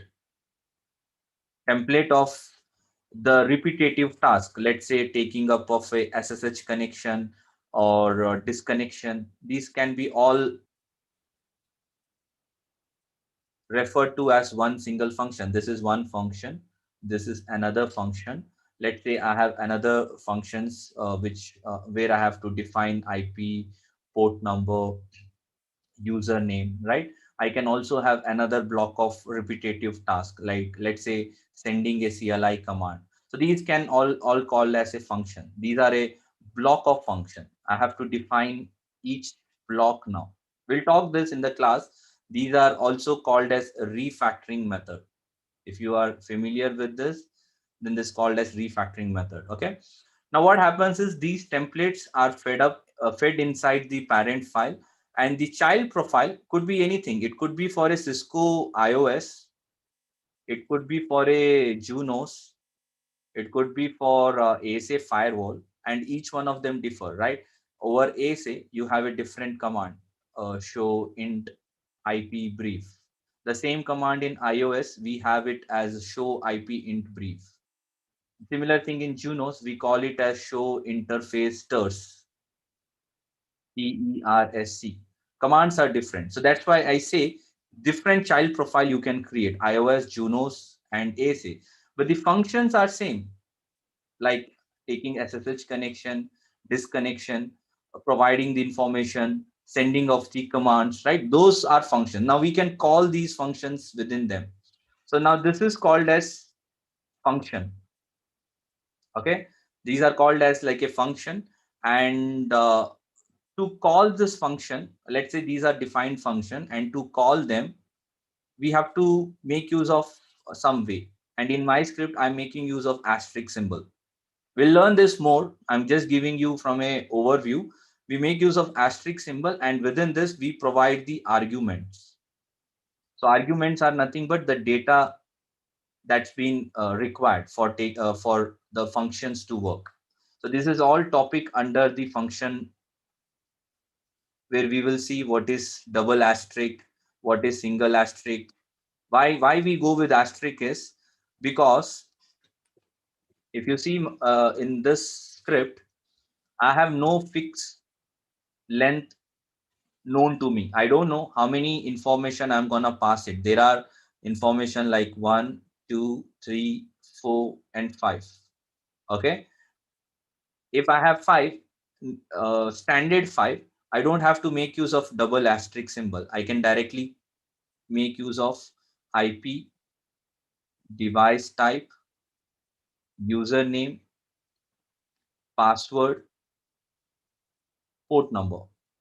I can straight away define all these inside this. This is called as arguments. Okay. But what if you have to give some additional information inside this package? You have to define some timeout. You have to define some global delay. Now what happens is your number here increases to 7, and arguments are still in 5. Now this is going to cause you an error saying your expected was 5, but you're providing more than 5. And we don't need that sorts of issues in the scripting, right? So what I did, I put a simple asterisk which says unknown, or whatever you're gonna send me, I'm gonna adopt it. Okay, so more of a function topic in Python. So this is what I used asterisk symbol as of now when I'm not sure how many information I am expecting here. And I also told you, if you don't want to use this directly, you can define the arguments inside this and you can get it going. It's up to you what you want. You want them to be defined, but make sure you have a equal count. If you have 5 here, then this must be 5 over here. So it's a hectic process, right? Sometimes you have to add some features, then you have to also keep on making changes here. So why don't we just put a double asterisk and expect anything coming to us is a fine for us. Okay. All right. Come back to the script. So we are good with SSH connection now. How would I do some automation now? So let's say if I want to see the show IP int brief command. Okay. So to do that, I will define a variable. I will define my transport channel and I'll make use of the syntax.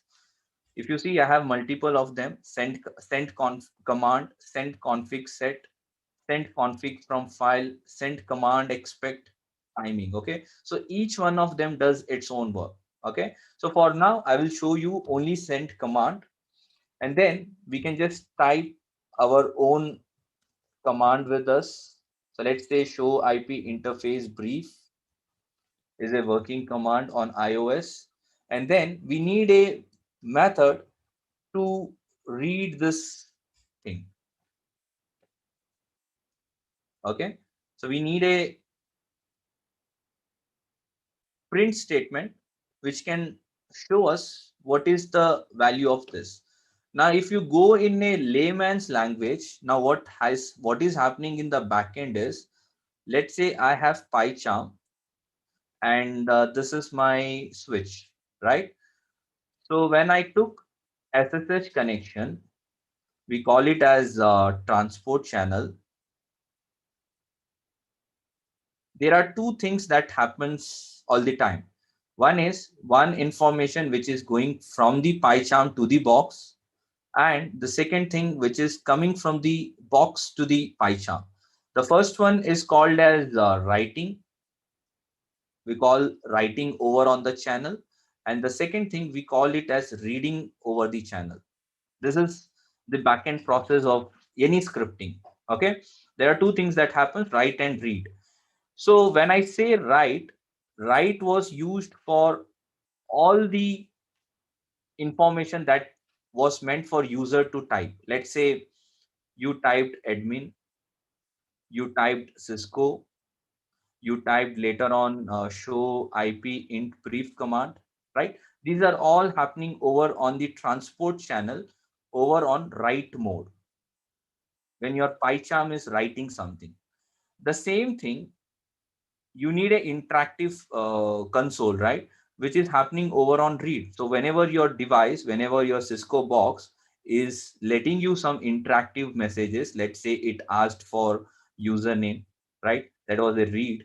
Then then you typed admin. Then it once again showed you interactive thing, saying password. Then you typed Cisco. Then you are typing out your IP int brief, which to be read. All right. So how do I read this? So I have this variable, which is reading the content. Okay. Now this variable, which is called as output 123, it storing all the information of this command. And then we just printed up that whole thing to see what is the content of this. It's a very interesting thing. It goes by a step by step. Okay. So let's go once again. Let me just go in a systematic order. So step number 1, when you initiate your script, it's gonna send some packet. Okay, we call that as SSH transport. This was SSH initialization. Simple, but let's say this command, the first command. Okay, so this command straight away from your PyCharm goes to the Cisco box, and once your Cisco box has a request coming in, it's going to give you some interactive mode, right? So these are all happening in a systematic order. So first SSH happened. The second thing what happened was you got the read over for the username. Okay, you are being prompted for username. The third step here was to write the username accordingly, which was, okay, let me use some different pointer. I think this has some issues. Let me make use of this. Okay, so what is the step number 1 from your PyCharm towards your Cisco box?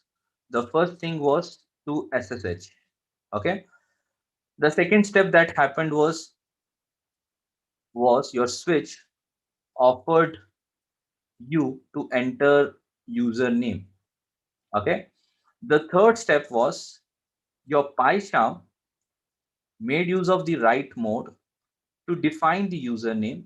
Okay, now next step what happened was, once again the switch, it is asking for the password. Okay, switch is asking for the password.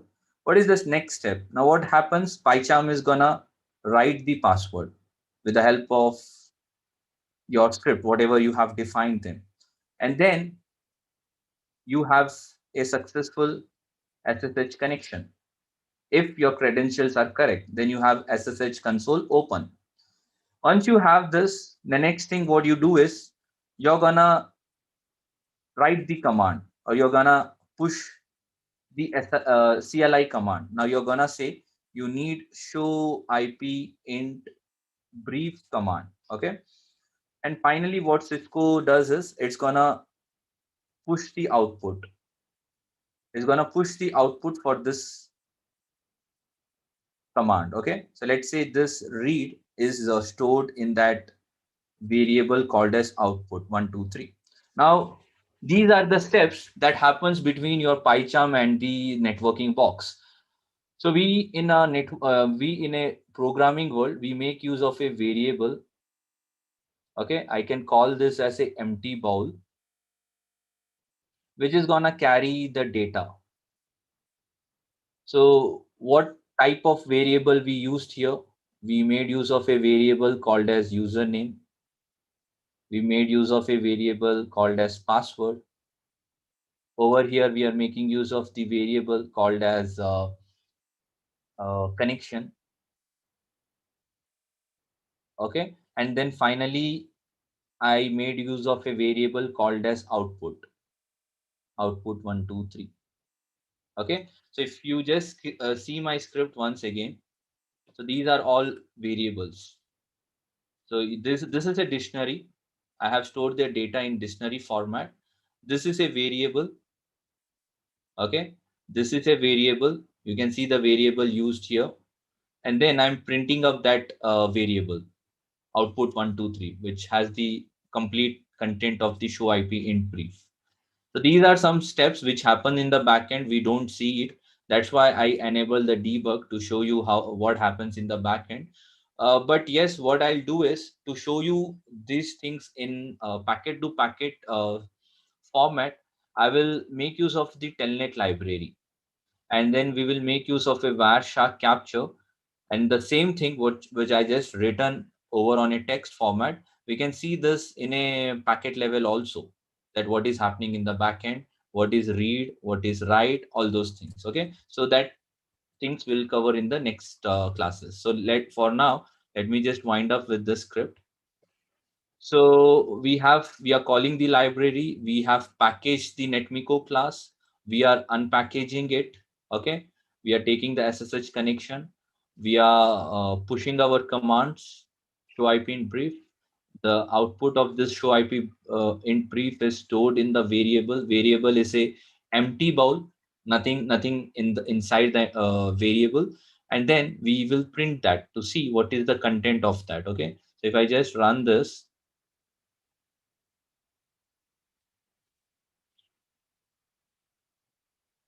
so we can see that we are able to fetch the details directly on the terminal. Okay, we can cross check as well. So if I make use of show IP int brief here, show IP int brief, so we can see this output directly on the terminals. Now this terminal is on my local machine. Okay, so this is one basic way of automating. I will do a lot of enhancement to this. We can take the credentials.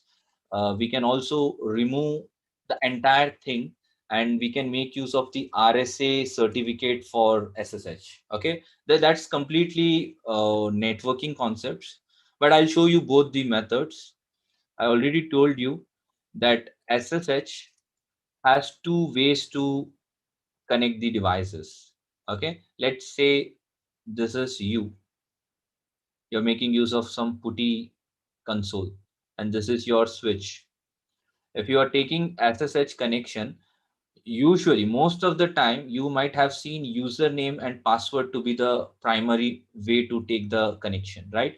But you must know, if you don't want to enter username and password again and again, then you can set some RSA key in your laptop. I'll show you the methods. Okay, so when you have this RSA key set up, you don't have to have the username and password. You can directly initialize the connection. So now there is no need of username and password. So from the script, might be in the next classes, I'll take out the username and password, and we will put some RSA key directly. Okay, so when we have the RSA key, still this will work. So your automation is independent of the networking concepts. So you have anything that's supported in SSH. SSH is a purely networking protocol. Python don't differentiate it. It's open. It can do anything what you want to do with Python. Okay, that's why we say Python is highly interactive when we deal with any networking boxes. Some companies make use of username and password. Some might need the RSA key. You have both the option with Python. So there is no limitation of using Python. Okay. All right, a basic script as of now. Okay, not much here, but yes, in the next classes, what we will do a lot of enhancement. We will do a lot of additions to this. We will see how the backup is done. How do we save the backup? How can we remove this? How can I add multiple devices, right? If I want to add 100 of devices here, right? So a lot of things we can do in just Netmiko itself. Some BGP configuration. I can show you how do I configure a BGP. We can configure some OSPF, right? A lot of things that can be done. All right, so I think we are good for now. Okay, so on the day number 1, I don't want to put a lot of things because I know a lot of guys requested they are from a beginner level and to go with uh, very scratch. So are you guys comfortable so far? Do you feel, did we talk anything which is beyond our day 1 capabilities? Are we good so far? So in general, we just discussed one script, and rest was just bringing everyone on a platform. Okay.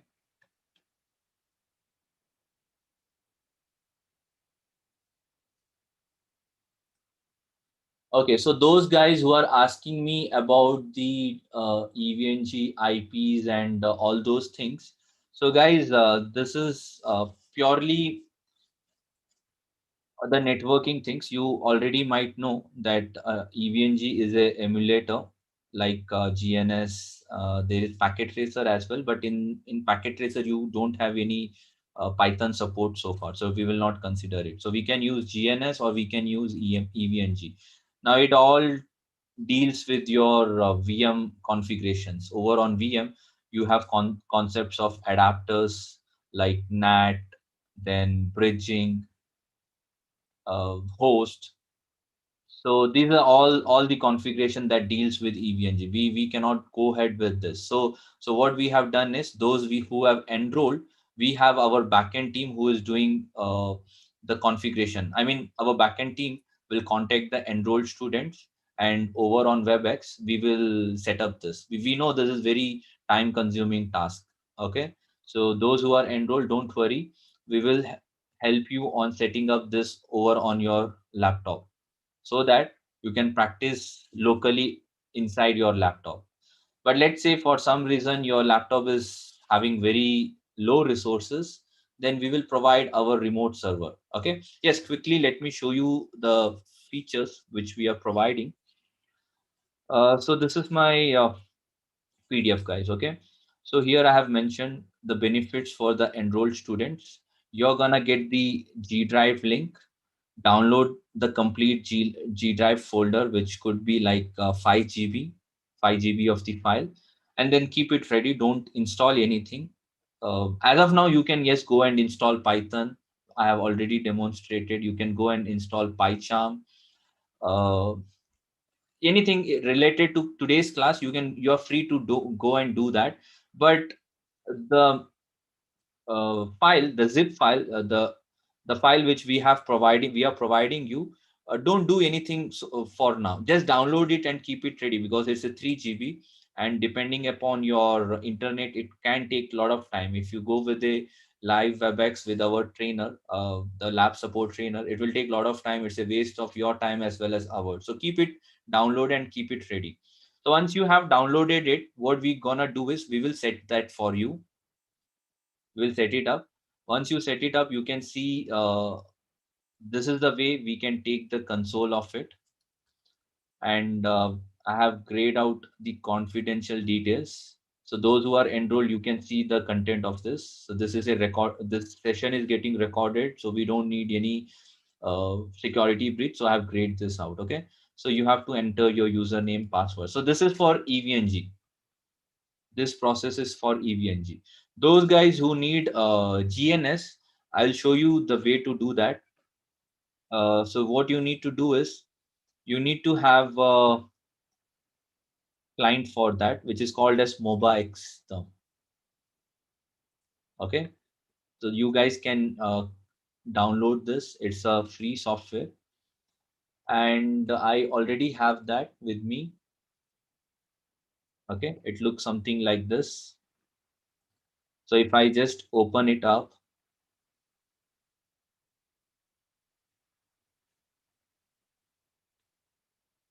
so there are instructions put up. Okay, so this is a MobaX, which is very similar to your secure CRT or PuTTY, okay, multi-tab. So this is one of the similar PuTTY terminal. And what we have done is we are gonna provide you your own IP address and the credentials. Okay, so something in this way.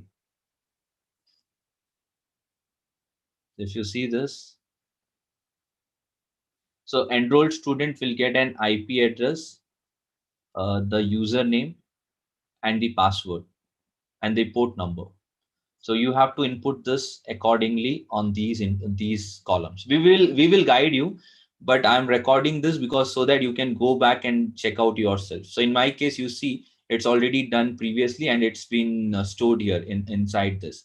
Now what I do is I just single click on that, and when I do the single click, the prompt gets opened up. I'm within the server. You can see we are inside our server, and all that I need to do is just type a single keyword called as GNS. When I put this GNS command, it will automatically load the GNS on your laptop, and this is all hosted on our server. Okay, if you're running on very low resources, don't worry, you just have to do this. And the good thing is, if you're on your enterprise laptop or your office laptop, you can still make this work, because you don't need to install anything. You don't have to install GNS on your local machine. The whole thing is getting loaded from our server which is hosted in the cloud. Okay, so you can see it's doing something, and I can see something has come up. So this is the GNS which is on our server. Okay, so once this application loads up, you will be prompted with this pop-up message. Click on recent project and click on the automation. Okay, and the lab will get started up.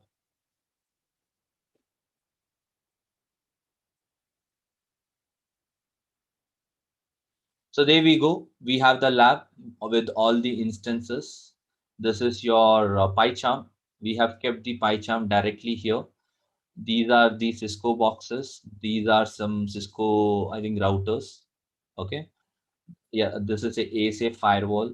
This is a Junos. This is Arista. There are the prerequisite command which I showed you first time. Okay, this are already present, but you can always go ahead and do it once again for your practice set. To power on, I always request go and power on the nodes that you are working with. Okay, you don't have to enable all of them at one single click. You just have to power on the nodes as per your requirement. Okay, so let's say if you need one device, so you just right click on that and start it. Okay, similar way, if you want to enable Junos, you can always click on right click on Junos and you can start it. So we have everything ready made for you guys. So you don't have to worry if your instance are low or if your laptop is low, you cannot practice, and that is leading you to the leading you from joining the course. So we are providing you everything. Okay. Okay, so we talked about the local machine. So for local machine, the G drive console is something in this way. This is about the remote lab. Okay, this is the client. The client is once again over on our G drive.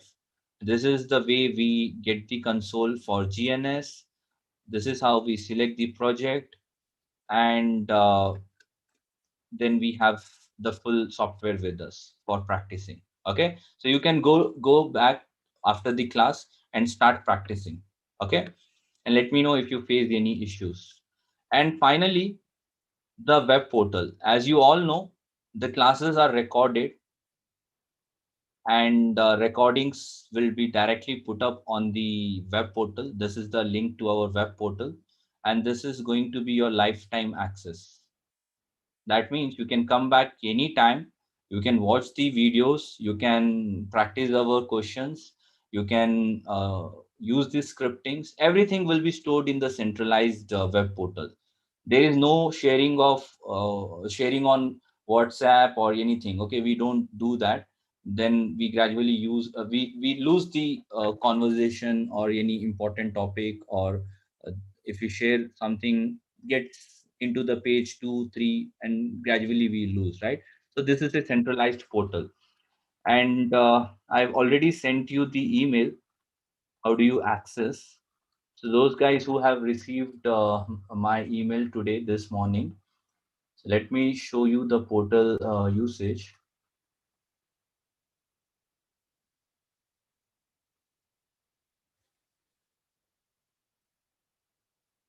So this is how the portal link was shared to you guys. Okay, so those who are enrolled, you might have received my email, right? So over there I have mentioned this. And when you go here, you will first see is to log in. Now what you need to do is you need to click on the login. Your username and password is being added up on that same email. Enter your credentials. Once you do that, this locked symbol is now unlocked. Okay, let me make use of one of the student who had enrolled. So let's see how it looks like. Okay. Okay, so it's gonna prompt you for username, password. I don't want to reveal the student username, so I'll just use my second monitor for doing that. Okay, give me like 1 minute to get this stuff sorted. Okay, let me see. one of the student email ID. 1 second.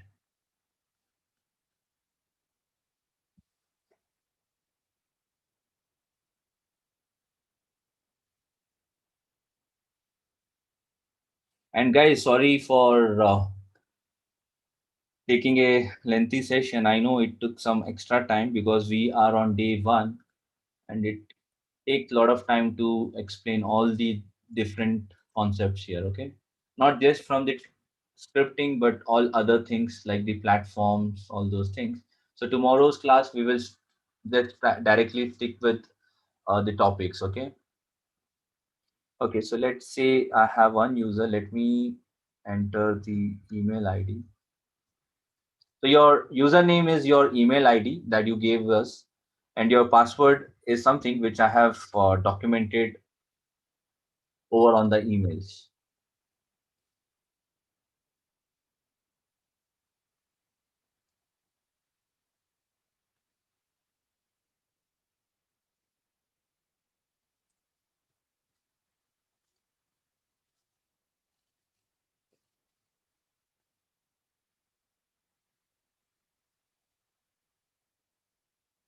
Okay, looks like some student have changed their credentials. Let me try some other user.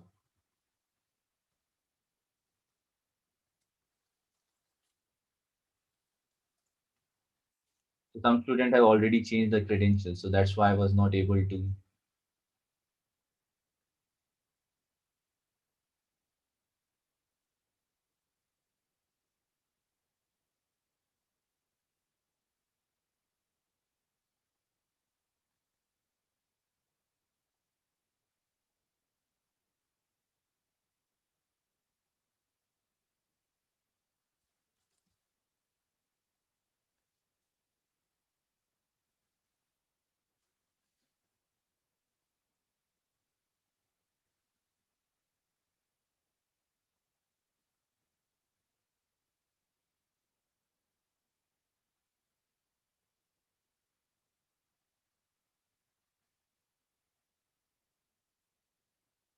Give me one last minute. I am just done.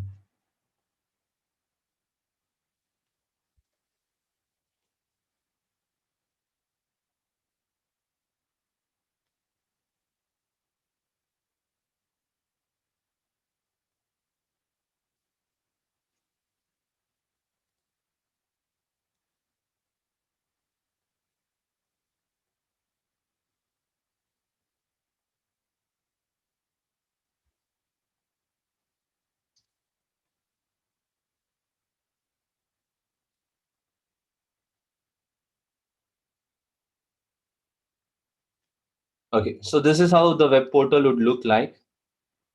Okay, so you see there is a class 0 link with the G drive link, and there's the second password which you need to enter here.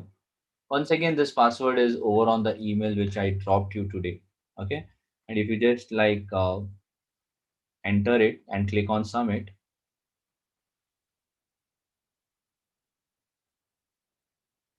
so you can see the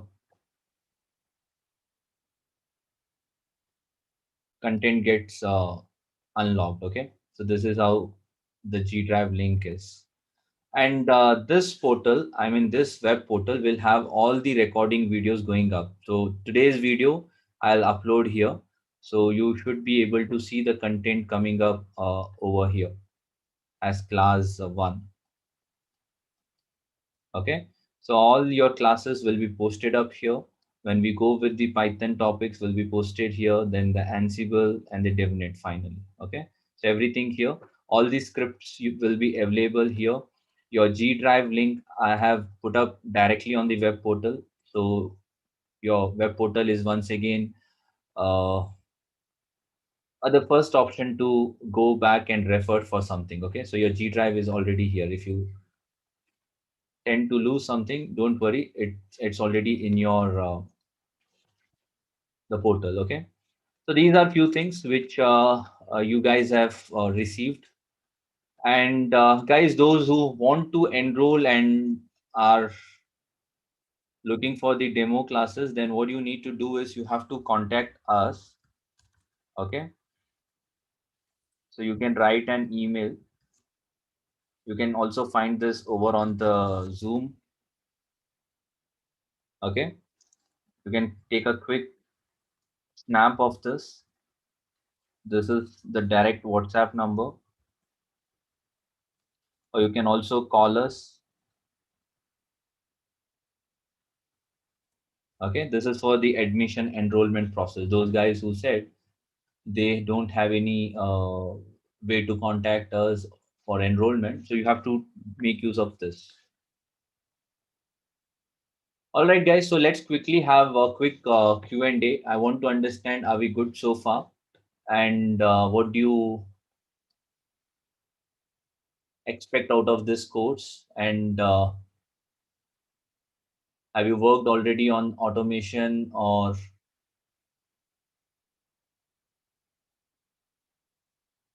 what's your background? Okay. I have purposefully not done that in the beginning because I don't wanted to waste 1 hour of class.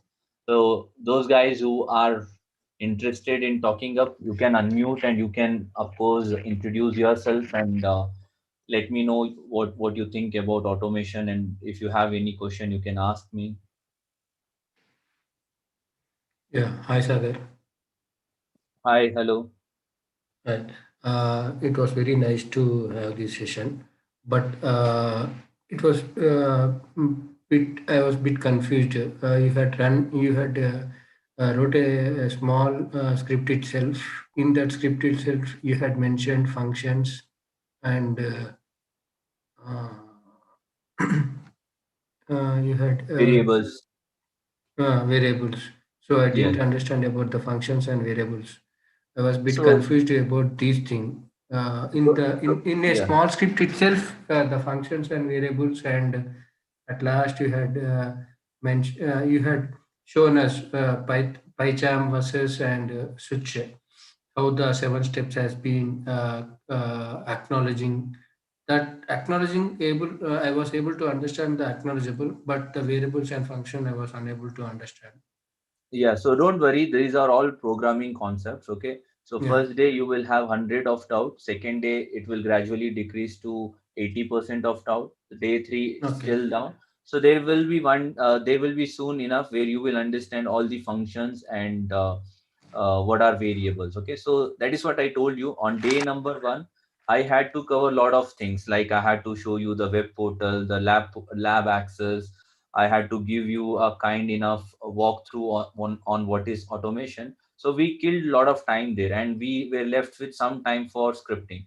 So in the next class by class, we will have more time on the scripting. So there, when I start with some scripting, I'll start with all these theory that's associated with the script, like what is variable, what is data structure, what is a function. So this will be discussed again and again on a lot of scripting. So entire your 2 months is on discussion of these things. Okay. Okay. Okay. Thank you. Sagar, would you tell us about the RESTconf and Netconf? I think would you be teaching us that as well, or is it relevant Yes. to Python automation? Yes. So that will be covered in the DevNet topics. So in the DevNet topics, we have the API topics where I'll cover up these things. Okay. Okay. Sagar, Yes, one I question. I suggest. Can Hello. Mobax term run on the same in my office machine because I'm working at that time? Yes. So you have a do you think you can install MobaX portable, which doesn't need installation. So MobaX term, the good thing about MobaX term, it comes in two variant. One is installation variant and other one is a portable variant. What I Portable. have is I have a portable. So this doesn't need any installation. If you That's okay, mate. Yeah, I got it. yeah. So if you click this, Thank you. you can get our lab on your laptop. Yeah, thank you. Saga, Okay. just a couple of questions, please. Will you be going through a separate class on how to install the labs and set up EVNG? See, the thing is, we have a backend lab support. So I would always encourage have a one-to-one session and get this done. And if you have any doubts with the lab setup, you can ask on the same WebEx only, because let's not waste our time on these setup in the class. Okay, so we have a dedicated lab trainer for that as well. Agreed. So Okay. what he will, yeah, how it works is he will contact you on one-to-one, and you can set up a WebEx directly. And over on that WebEx, he will walk through all the installation process. So if you have any questions with respective to your installation process or setting up the lab, you can ask in the same call itself. No problem. But And yeah, if that's you on the have what? anything, yeah, if you have anything apart from that, and if you want me to cover in this live session, I don't mind, I can cover it, but it will kill 1 or 2 days for that. I agree with you. I agree with you. So shall I message in the WhatsApp group? Yes, definitely, Okay. yes. All right. And the second question was the DevNet. I think it's module 4. Would the DevNet module be good enough for us to then go and sit the actual DevNet exam? Sorry, could you come back? I didn't get you. So the DevNet you will be covering in module 4, is that going to be enough for us to then go and sit the actual exam? Yes, definitely. I'm gonna cover 100% of DevNet, but yes, practice always is required. Yeah. So if you know that DevNet topic is all theoretical, 100% theoretical with a question and a multiple answer formatting. Okay. So keeping in this consideration, I'm gonna cover the official DevNet book for 100%, and I'll also help you with some frequently asked questions so that you can go and practice first, and then you can attempt. Okay. So Okay, this, that's brilliant. yeah, something like that. I will show you one example, quick example, which we have done for CCNP and CCNA. So if you go to the website, there's a column called as practice set, and there are some test paper put up here. So if you just open it up, so these are very frequently asked questions. Okay, like 3 to 4 months back. Is These there any for questions. DevNet? I don't see the So you DevNet can. one. Okay, guys, I'll put some guys on mute. Okay. Yeah, so you can attempt these questions. These are the live questions. Okay. So this Okay, will so definitely help you the DevNet paper. that's fine. So in terms of the practice questions, of course, before every exam, we need to revise and practice. But in terms of your actual content of module 4, it'll be the full CC, the DevNet content, and whatever we need to learn for DevNet, that's what you're going to cover. Yes. A complete Okay, DevNet, that's brilliant. complete thing. Yes. Okay, that's brilliant. Thank you, Saga. Okay. Hello? Hey, Sagar. Yes. Go ahead. Yes. I got Go a ahead. question. Sorry. Go ahead. No problem. Hello? Okay. Can you hear me? Thank you. Sagar, actually, I have joined your class in the middle. I'm not sure if you already discussed it or not. Are we discussing Python 2 over here or Python 3? And It's my second question. Yep. Yeah. Okay. Yeah. Go ahead. Yes. And my second question is, are we discussing any Jinja templates as well? Yes. So we are purely talking about Python 3. I told in the beginning of the class itself, Python 2 is end of life, and there are a lot of changes in the string. So we will focus on Python 3. And answer to your second question regards to Jinja templating, yes, it's part of Ansible where we will discuss it. Okay. So I'll show you while in the Ansible module, how do you create scripts based on Jinja templatings for a dynamic features. Okay. So yes, it's a part of Ansible. Cool. Hello? Thanks. I have a question. Can you hear me? Yes, I can. Okay, so here's my question. My colleague will raise a question about the DevNet. I just want a follow-up question. It's the practice. I just went on the practice questions.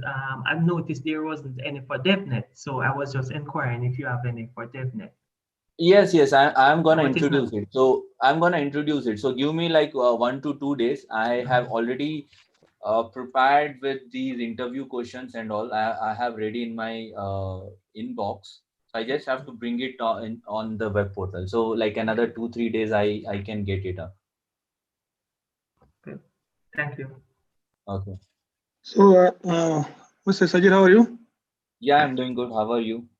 I'm fine, alhamdulillah. So in our network we have HEB and Huawei Okay. and Cisco also. Okay. So how can I automate the HEB and Huawei?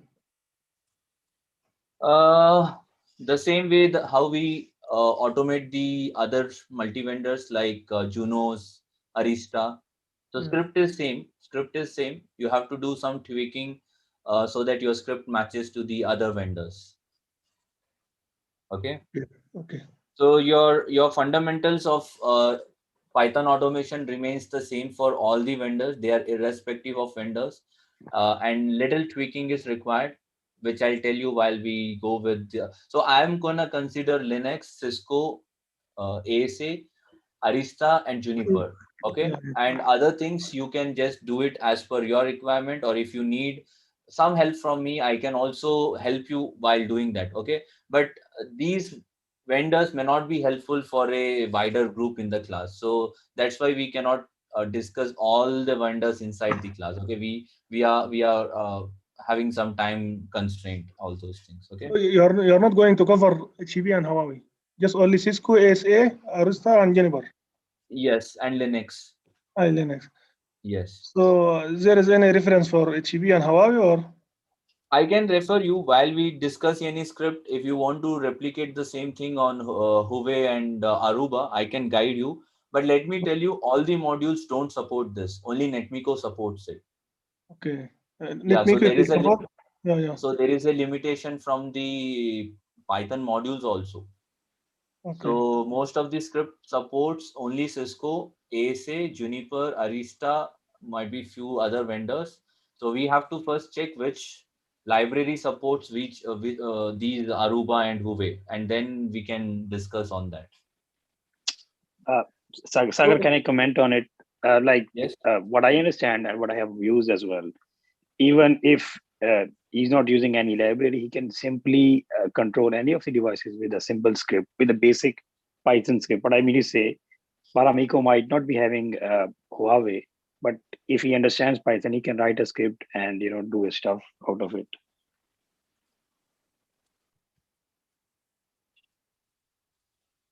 Okay. Yes, that's true. So guys, those who asked for the timing, so these are the timings that we have. Okay, and yes, we are also planning to introduce one of the weekend batches. Might be after a week we will start the weekend batch as well. So as of now we have this batch, and if anyone wants weekend, then ping me your requirement of weekend, and then we will work on the weekend. Okay, so this is the timing. Sorry, I did some mistake. Hi, how are you? Sorry to interrupt you now. Yes, go ahead. Yes, please. Yes, this is Prasad. Okay. I was saying we will be doing the Monday to Wednesday batch every day, like from Monday, Tuesday, and Wednesday, and all 3 days we'll be stretching till 2 o'clock. Sorry, all the 3 days? We'll be stretching till 2 o'clock. No. It is only 1 hour of class. Right? Okay. It is all gonna be 1 hour of class. I know it's midnight in India, so that's why it's gonna be 1 hour. Just that today it was a day one. We had a lot of things to cover today. That's why we took little more than that. Not little. I know it's more than a couple of time. So it's just gonna be 1 hour. Okay, strictly to 1 hour. Perfect. That's all. Thank you. Okay. Saga, another question relating to time. Until the course finishes, you're going to keep to Monday to Wednesday at this time, right? You're not going to change the time, are you? No, timing is the same. If I want, I might try to increase it till Thursday, so that we can wind up in a faster rate than 3 months. Okay, if we go in this mode, it will take us 3 months. But if we introduce might be Thursday and Friday, so at least some time just to speed up, then we can of course wind up in like 1 to 1.5 also. Okay, because I have some other batches, so it depends how my other batches are being timed up. So So as of now, Monday to Wednesday, and timings are the same thing. No changes here. Okay. Okay, so two months would be really good, but that's just a personal thing. But thank you. Yes. Yeah. My main intention is to make it for 2 months only, not 3 months. So I need to add some Thursday and some Friday, if not every Thursday and every Friday. Okay, cool. Yes, sir. Regarding the weekends days, how long it will be the duration? And will it start? So weekend there is a batch, and every sessions are being listed for 3 hours. So 3 hours plus 3 hours is 6 hours a week, and this would be a 1 month of program.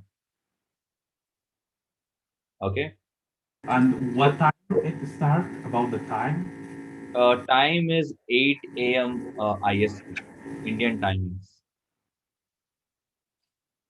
Thank you so much. Okay.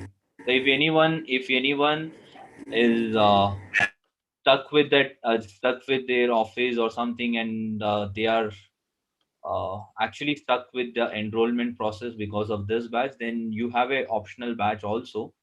But my main target is this batch. Okay. So if there is really some issues with this, then of course go with this batch. Okay.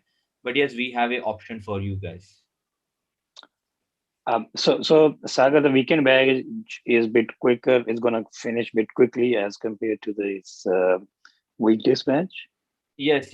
So weekend would be like 1 month, and this would be like 2 months. Okay, but your resources access, for example, with access for the server where you're hosting GNS3 or EVNG, that's gonna remain for 3 months, right? Yes, that's gonna be remaining for 3 months. Yes. Okay. So guys, any further questions? We have 5 last minutes.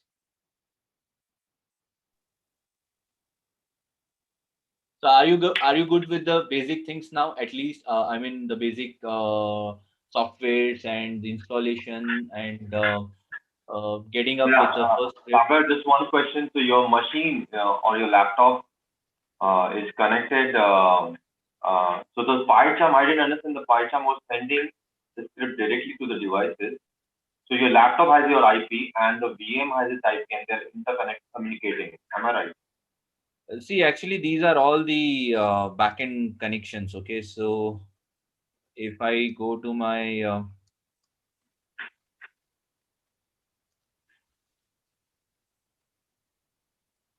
because usually we usually take a small Docker of Linux and then we copy paste it and execute it from there. No, it's not that way. It depends on. Okay, give me 1 second. So let me open the VM where I have the EVNG configured.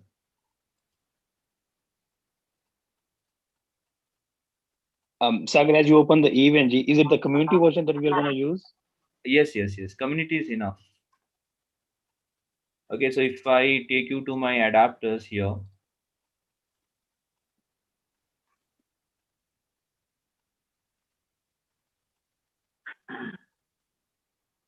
Anyway, I'll show you some other adapters. Okay, I think there is some problem with this.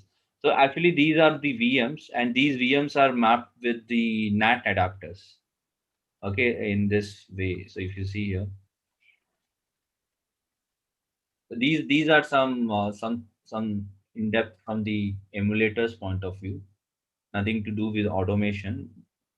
So these adapters are set with the NAT adapters, which is mapped can you open your network sharing center? I think all the adapters in the same box, they are communicating with each other, I think. Yes. So I'm making use of my VMnet 8, which is over on DHCP.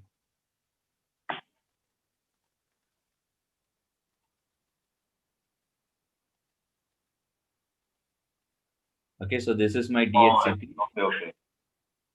And over here I have the 32 series. That's why whatever IPs I get is over on 32. So this can be changed for you guys depending upon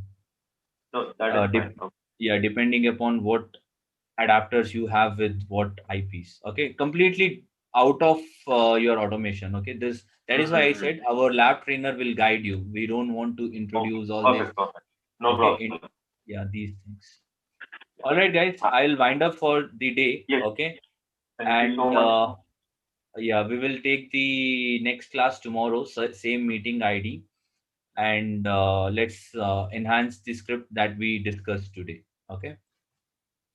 So, all right, guys. So let's wind up and have a nice day. So let's meet up tomorrow. So same. Yeah. Thank you, sir. Good night. Yeah. Thank you so much. Thank you. Thank you so much. Thank you.